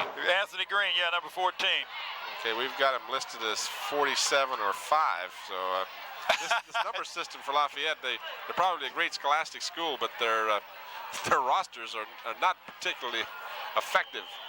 Not for our use anyway. No, Green carries as they start this possession from their 10. Crabbers with 6:40 to go in the 3rd quarter, enjoying a 24-0 lead. Well, at this point in the game, they have got to get something going to try to get a score on the board, but you got to start from your own 10-yard line. It's really going to be hard to do, and of course, it's hard to pass from this end too, because if you get intercepted, then that puts the Crabbers in tremendous field position. So they will probably be running the ball until they get a 1st down. This is Green, and Green with no luck at all. Over there, Andre Davis, number 32 for the Crabbers, ferociously making the stop along with number 80. I'll let you try and pronounce that for me. How would you pronounce that, Bob? That's Carlos. I know how to pronounce his last name. Well, no. Let's call him Rocky. Because lots of luck. Our Carlos. Carlos, number 80, Carlos, in on the stop. You're a big help, I'll tell you. Well, I tell you what, Tim, we got another flag on the play, and it's being marched off. It looks like it's a 5-yard penalty against the Rams.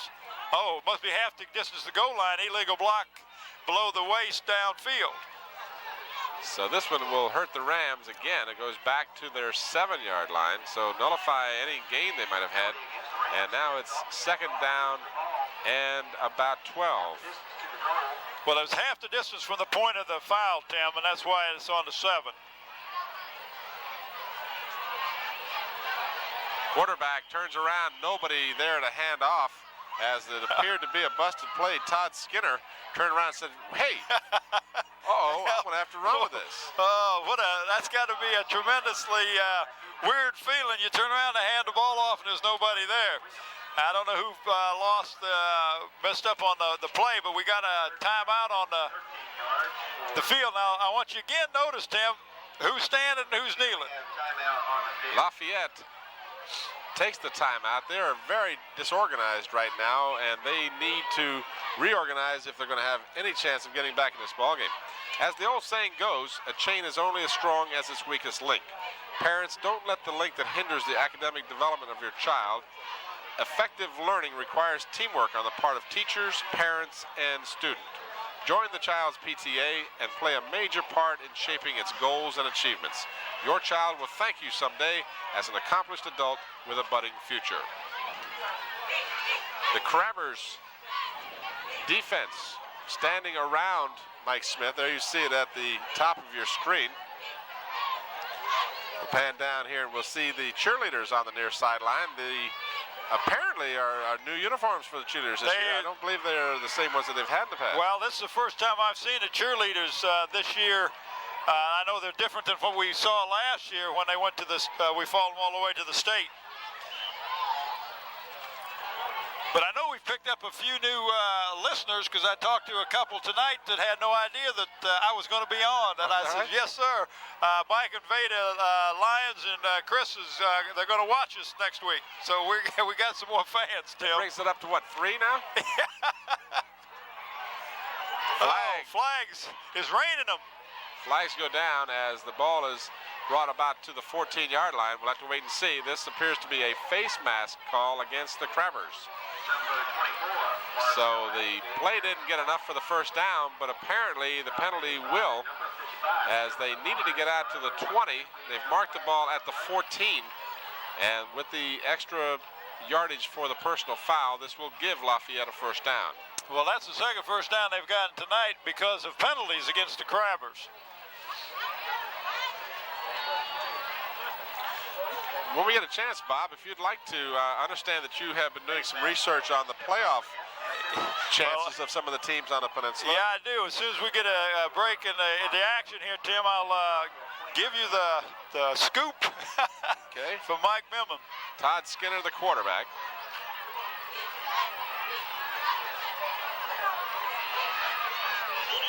Ball carrier this time is number 24 for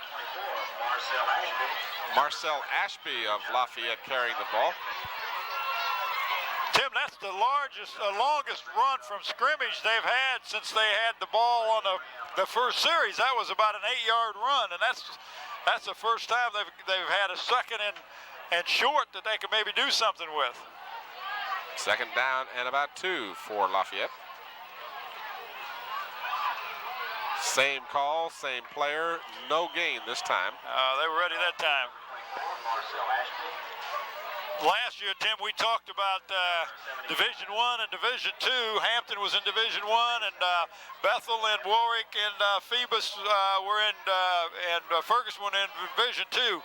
They fooled me. Now we got Division 6, 5, 4, 3, 2, and 1. And 6 is the big one this year, and I'll give you a little more on that when we get a chance. No gain as Mason and Slade were in on the stop for the Crabbers. So it's third down, and we've got motion on the Crabbers. Apparently, Jefferson Lawrence of the Crabbers jumped offside. Now, whether he was pulled off or he did so on his own, we'll wait and see. But apparently, he jumped prematurely. That's what it is. They're going to mark off 5 against the Crabbers.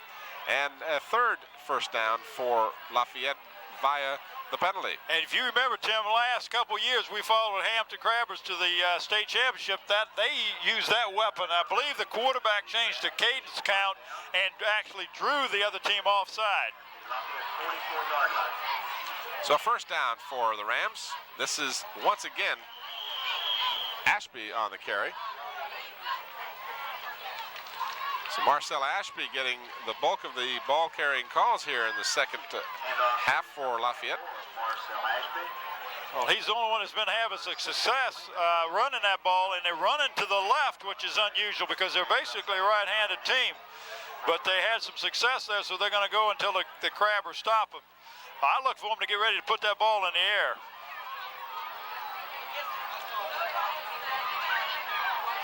And they're going to do just that. Nice grab. Across the 50 at the 48-yard line. A super throw by Skinner of Lafayette. And an even better catch by Lewis Duncan, number 8. So I kind of smelled pass on that too, because they had Fred Green, number 47, in the backfield, who had not been in there on the running plays, and it kind of looked like they might be doing that. Now Green stays in there along with Ashby. So Ashby and Green are in the backfield. Todd Skinner, the quarterback. Hands off again to Ashby. Ashby going east and west, and you're not going to get much against the Crabbers when you do that, as Michael Slade, number 41, a 5'8 junior for the Crabbers, was in on the stop, and we've got a shaken up player on the field for the Crabbers. I haven't been able to, at this moment. I can't see what, maybe the camera can zoom in on him, as you see the two coaches out there checking him That's out. Mason, number 75. Oh, he just looks like he might have just a cramp, Tim. Steve Mason, 6'2", 219, a senior for the Crabbers, limps off, apparently favoring his left leg, and hopefully for the Crabber faithful, it's nothing more than a cramp. Well, we got a 4th down now. We'll see whether the Rams are going to punt or going to go for it. Looks like they're dropping back into punt formation, but it may be a fake punt. But they're going to have to put somebody in. There we go. Crabbers are kind of playing a shallow deep at the 49 of Hampton, and the fake is not in fact that. It's going to be a punt. They're going to kick it over to the side, and it's mishandled. Picked up though. A lot of times this will be a big play for you. Grady McLean, whose name has been called more than once tonight, fumbled the ball initially, but then picked it up and set it up on the right side and got some pretty good yardage out to the 39-yard line. Well, as you were saying, Tim, a lot of times when you have fumbled the ball and you pick it up, all the defenders kind of draw into you, and they miss their outside assignments, and the runner can pick up a lot of yardage, which he did, because he outran the coverage that time. Antonio Hyman comes to the near side all by himself in the flanker. Hunter hands off to Stefanko. Stefanko gets away from one tackler, another tackler, and finally gets about a yard, whereas it appeared for a moment that he'd get nothing. He eluded about three tacklers that time, Tim. So Stefanko continues to show why he leads the district in rushing. Had unofficially 80 yards plus in the first half, and certainly has gone over the 100-yard plateau here in the second half. And again, next chance we get, Bob, maybe you can run down that information. I'm going to do that as soon as I get a break here. I will give you the playoff situation, because it looks like the Hampton Crabbers have got a good chance of going to the playoffs again. Hunter still has the football, steps up and gets a couple of yards after he realized he wasn't going to be able to throw the ball. And that's something that, that we have not seen tonight. Hunter is not a running quarterback. No, he's not. He's a good field general. He'll hand the ball off, does a good job of execution, and passes the ball well, but that's the first time he's carried the ball, and that was because there was nobody open, and he was getting some pressure in that backfield. 32 seconds, the clock running here in the third quarter. The Crabbers have not put any more points on the board, but of course they haven't allowed any either. 24-0 as it was at halftime. Hunter drops straight back over the middle, throws it high over the head of Grady McLean, as there were no less than 6 Lafayette defenders in the same zone with McLean. So they dropped 6 and rushed 5.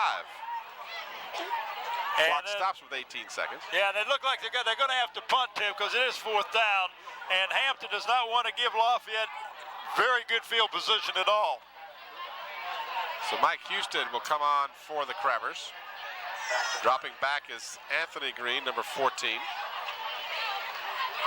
Houston gets it away quickly.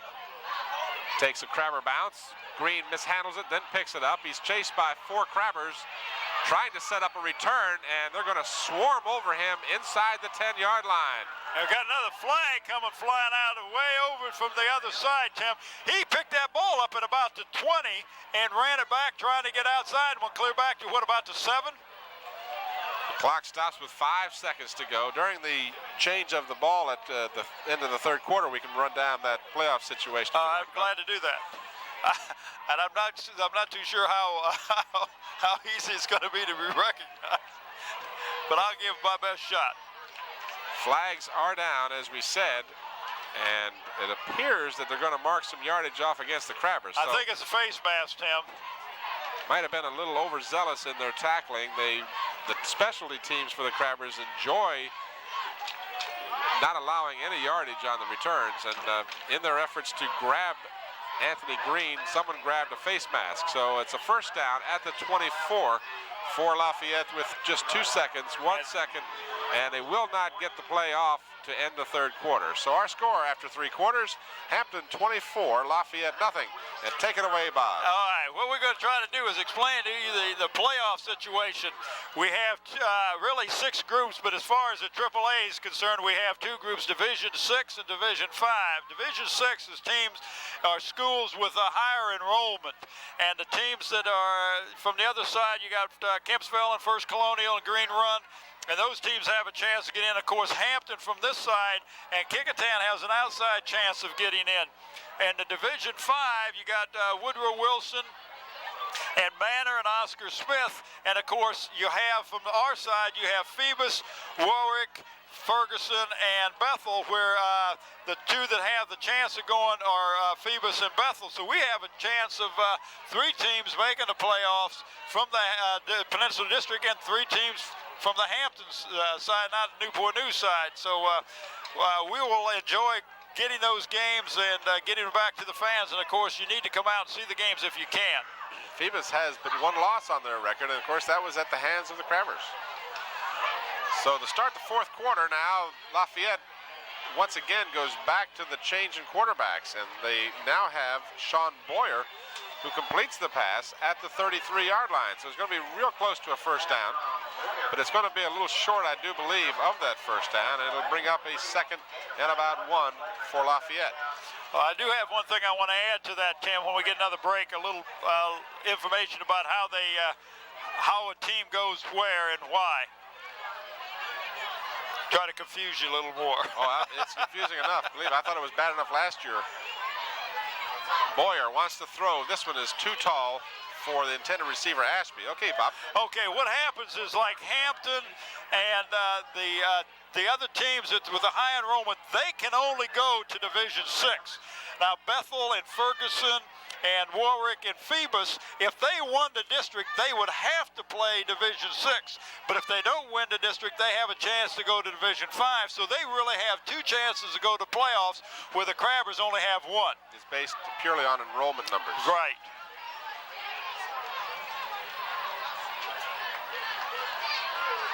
This is Green on the inside handoff, getting the first down for Lafayette. So Lafayette now gets at least 5 first downs on the evening. 3 of those have come via the penalty route. What they did that time, Tim, is they put their halfback in motion to try to bring a linebacker out and then snuck the big fullback right up the center. Number 70 for the Crabbers had a hold of him, but he could not stop him from getting the first down. They've marked the ball at the 38-yard line, 1st and 10 for Lafayette.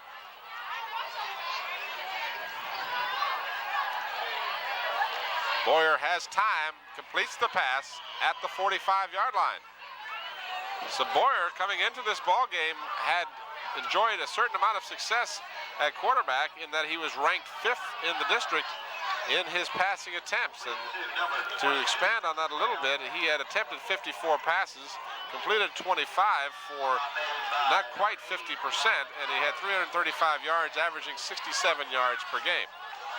We've got a unsportsmanlike penalty being called against the Crabbers. So somebody on the Crabbers side apparently, and I use that word because I have no way of knowing what happened, but apparently someone might have said something to the official or to the player for Lafayette, and nonetheless a penalty against the Crabbers. Now they're going to call a timeout to kind of regroup here. Yeah, but Mike Smith doesn't like this, and I can understand it. You want to go out there and you want to play, you want to play ball, and you want to do the things that they worked on all week long in practice, and these penalties are hurting Hampton. It's going to give the Rams a chance to get down and score, which Hampton does not want anybody to score against them. And Mike Smith is out there talking to the players and trying to get them settled down and say, hey, let's do what we've been practicing all week to do, and play football the way we're supposed to, and stop these grabbing the face mask and getting these unnecessary penalties. You know, just recapping how the district standings go. The Crabbers, of course, 4-0 in the district. Phoebus 3-1. Keaton and Bethel with 3-2 records.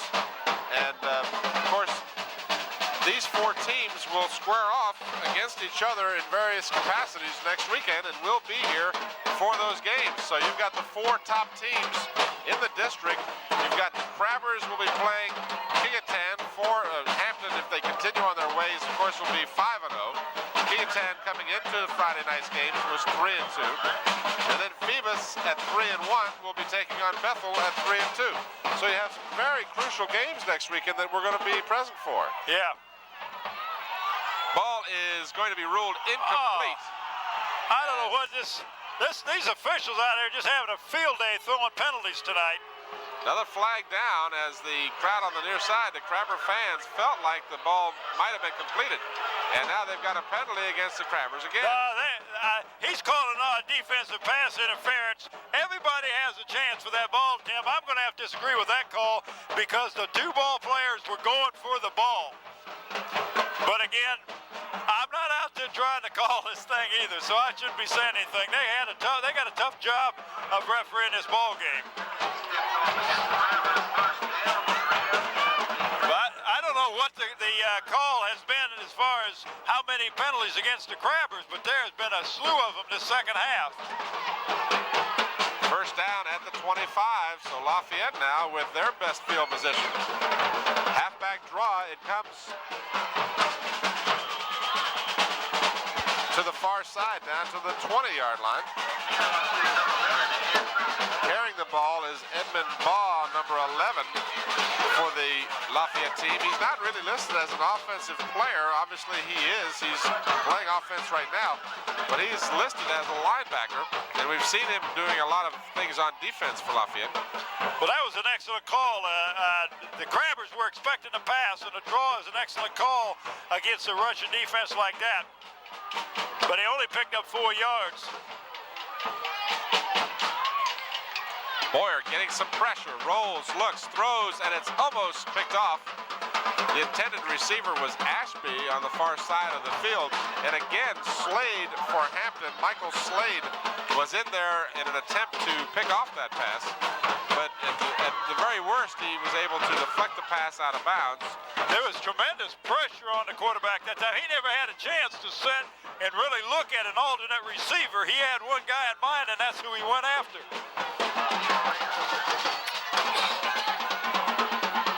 9:37 remaining in the ball game. 3rd down and 6 for Lafayette at the Hampton 20-yard line. Boyer, long count, has it completed over the middle. The ball is coughed up, and there's a scramble for the football. I believe the Crabbers have the ball. Oh, that was an excellent job on that defender. He just punched that ball right out of the man's hands, and that stops a chance for the Rams to get on the scoreboard because they were definitely moving now close to the 10-yard line. Antonio Hyman, number 1 for the Crabbers, came up with that fumble, and we do have an injured player down for Lafayette. He's being attended to by the coaching staff. And we'll wait and see, but in any event, with 9:30 to go here in the 4th quarter, the Crabbers have regained possession of the football. I believe that may be Ron Lassiter. For 63, that's Ron Lassiter. That's been a thorn in the side of the Hampton Crabbers offense. He played a tremendous job on defense, and that may be who it is, Tim. It looked like 63, and I don't see 63 out there. Do you? No, that I can't say that I do, but we'll hold off for a moment.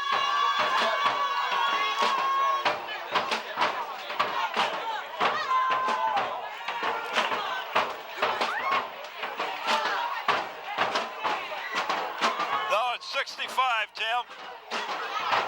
He's a big one. He's number 65, and he's good to see him walking off on his own power. That's Kevin Brooks, 5'10", 264-pound junior. Oh, yes, he is a big one. A big boy, but he's fortunately able to come off on his own. So now the Lafayette team will have to try and stop the Crabbers again. On that fumble, the ball goes over to the Crabbers, and they'll start from their 13-yard line. 1st and 10, leading by the score of 24-0. This is Stefanko, who's tacking on more and more yardage all the way out to the 35-yard line. Pickup of 23 yards, a first down for the Crabbers. Well, we know, Tim, that he is over 100 yards now. If he had 80 plus unofficially, that was a 20-some yard there, plus I don't know how much he had prior to that in the third quarter.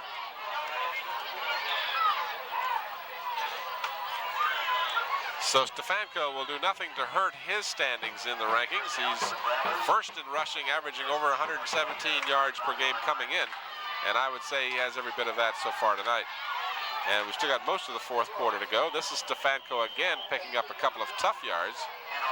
And that's the part that, of course, that encourages me about the little guy is he's not just an open field runner. He'll go into the middle of the line and he'll bang you down too. I mean, he really will, Tim, and he'll pick up that 1 or 2 tough yards.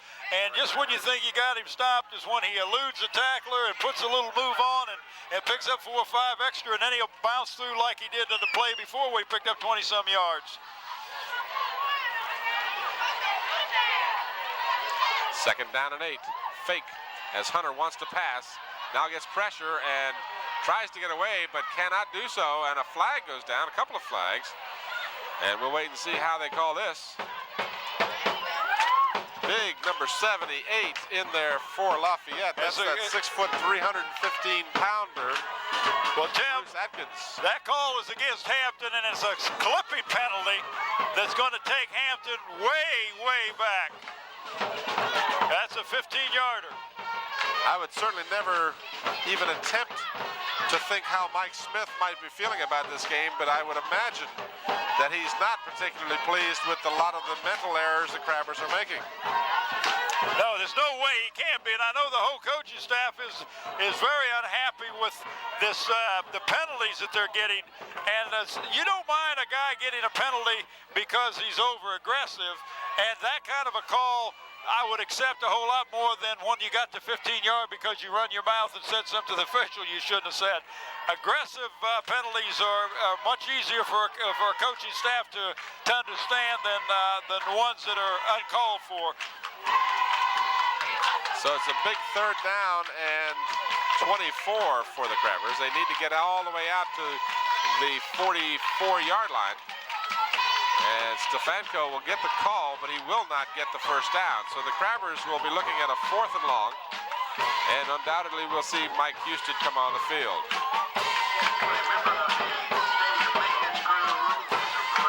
Pickup of about 5 yards for Stefanko. Anthony Green will be back deep for the Rams. Houston's kick is a high one.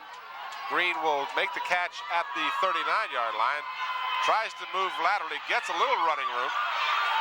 Crosses midfield all the way down to the Hampton 47, and it'll be first down for the Rams. So that time Anthony Green had a little more success returning the punt.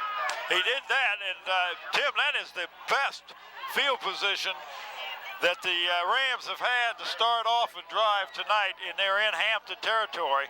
And of course, Hampton doesn't like that. Their defense is going to have to stiffen, but what has hurt them has not been the success of the Ram offense, but the penalty situation against the Crabbers.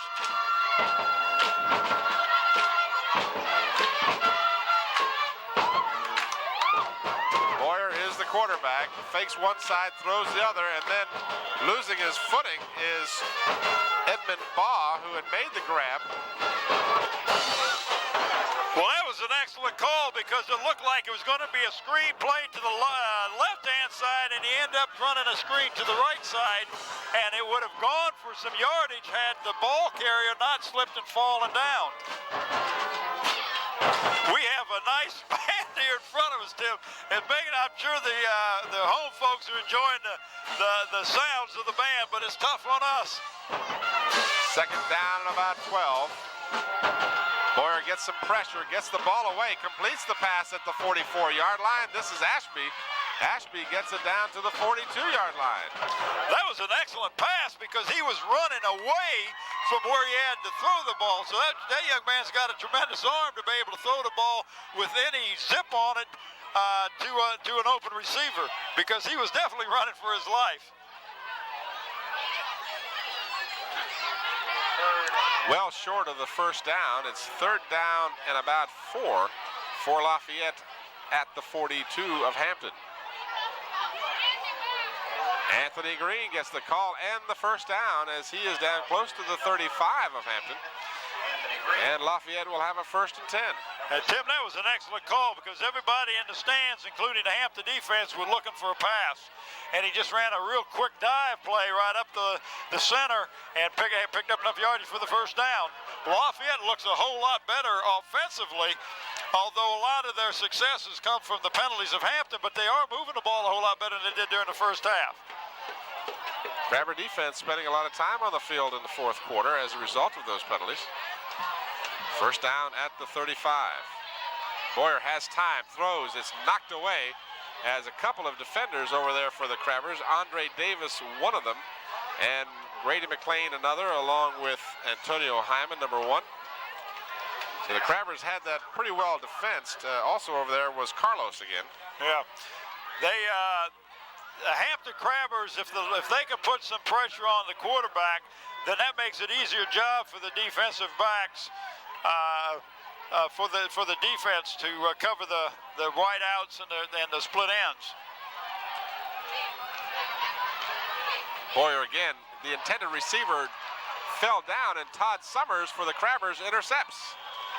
So the Crabbers now come up with the interception, and they'll have the ball with 5:17 to go in the 4th quarter, leading comfortably by the score of 24-0.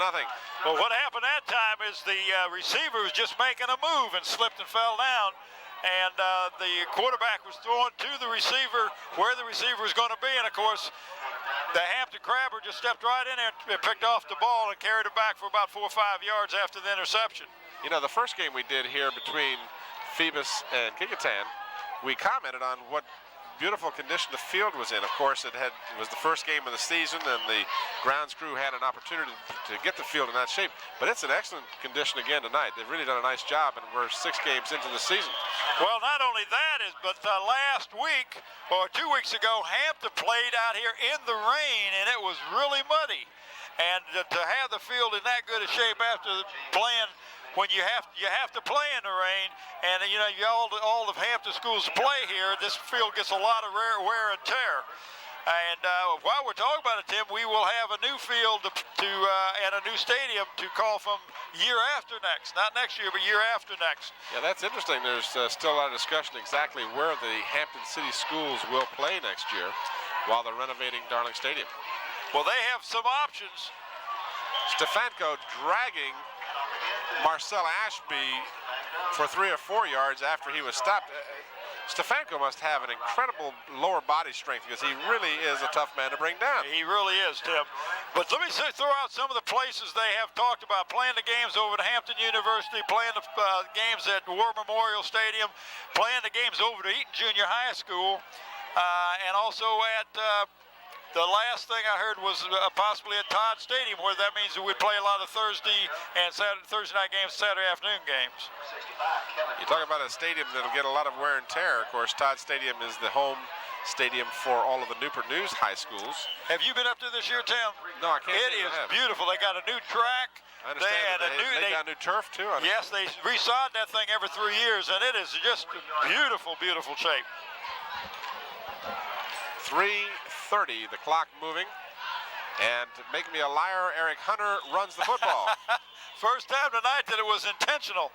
It was a fake to Stefanko, and Hunter carried the ball and picked up some pretty good yards, but it'll be apparently a little shy of the first down as he needed to get to the 34-yard line, actually across the 34, and it's just barely across the 35. So it'll be 3rd down and 1 for the Crabbers.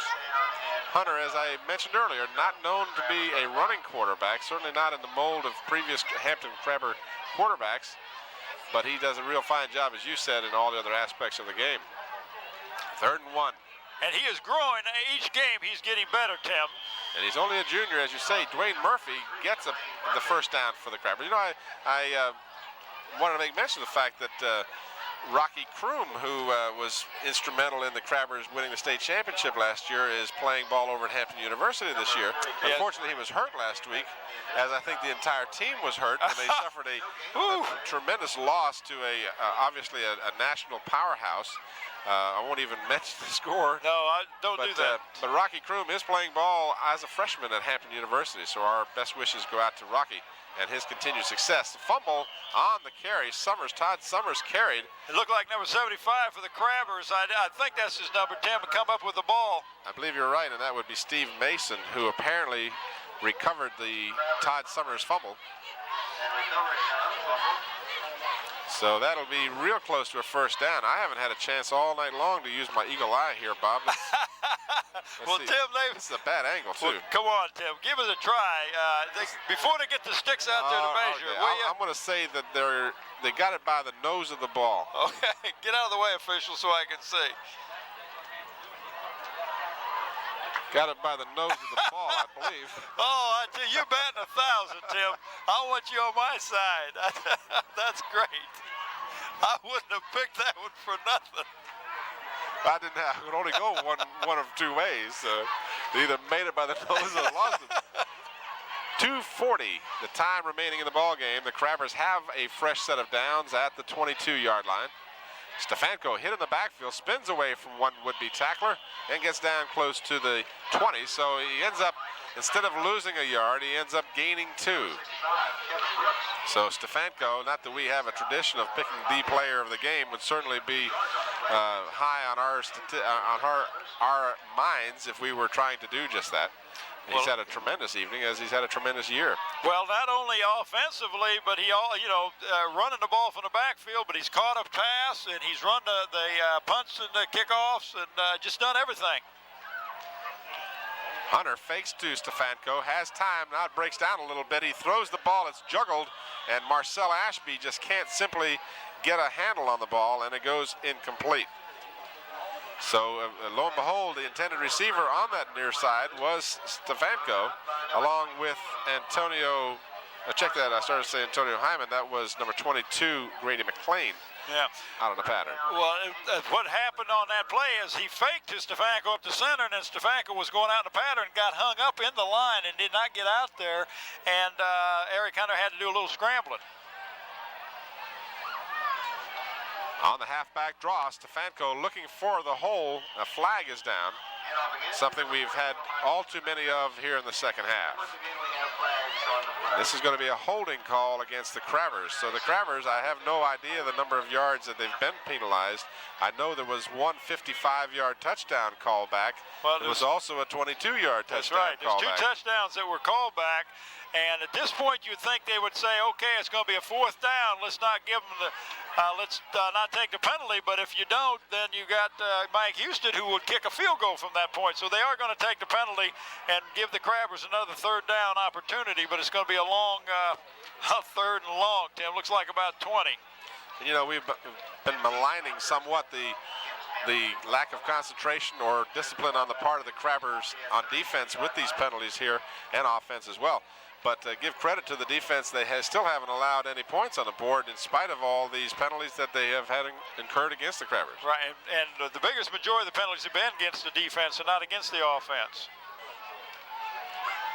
3rd down and long. Hunter has one man out, and the pass is completed as the defender, Ashby, simply couldn't get to Grady McLean in time, and the pass is completed at the 18-yard line.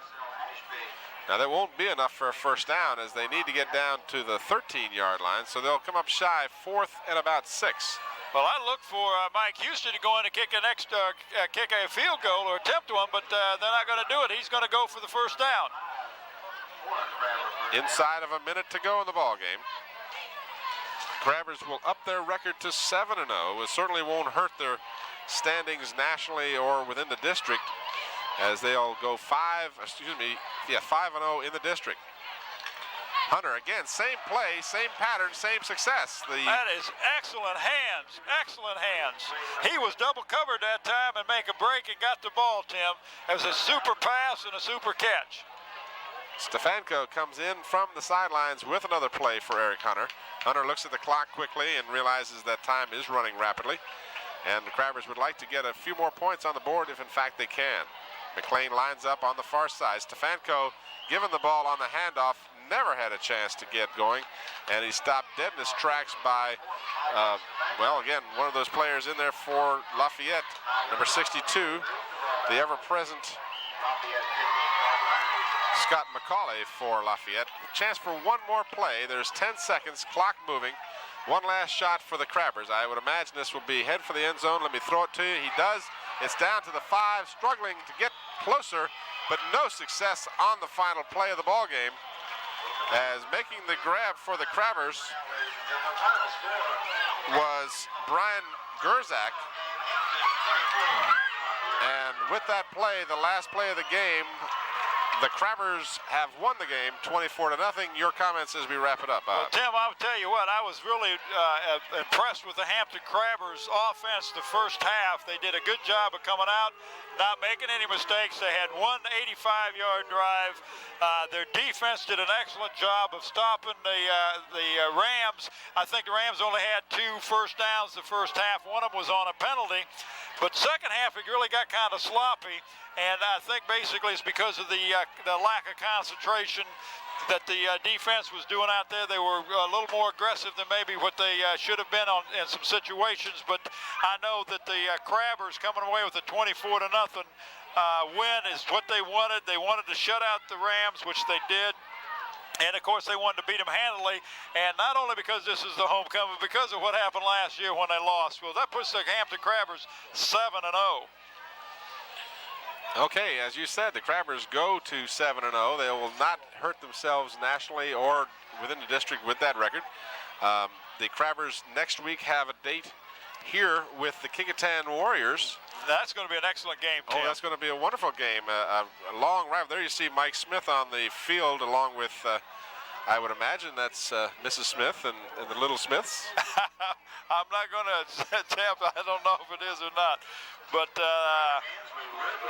we're real happy to be able to bring these games to the fans that would not be able to attend the game, but we do ask you to come on out and support the teams, because the excitement that happens here, you can't relive that on the TV tube, but you can come out here and watch the ball game and then go back home and watch it again and listen to some expert commentary.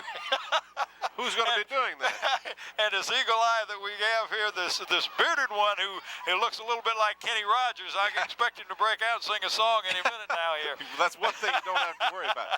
I did remind the fans that next week, Hampton plays Kecoughtan, Phoebus plays Bethel. A big weekend for Peninsula District football. And this game, by the way, that you're watching airs Monday and Wednesday at 9 p.m. and Thursday at 9 a.m. Now, we'll give you all the air times for the games next weekend. We'll have 2 games for you to enjoy. Final comment as we wrap it up, Bob. Tim, I'm just happy to be here, and as usual, Sam Still and Scotty Bowers and the crew just do an excellent job of covering the ball games, and I feel it's a real privilege to work with a gentleman of your caliber. You have been doing this many more years than I have. You've got so many more years experience than I have. Give me a break here. The final score from Darling, I got to cut him off now. I've given him all my money. The final score, Hampton 24, Lafayette nothing. We'll see you next weekend. Hope you'll be out here to see the games. Thank you for watching for the entire crew. Good night, everybody.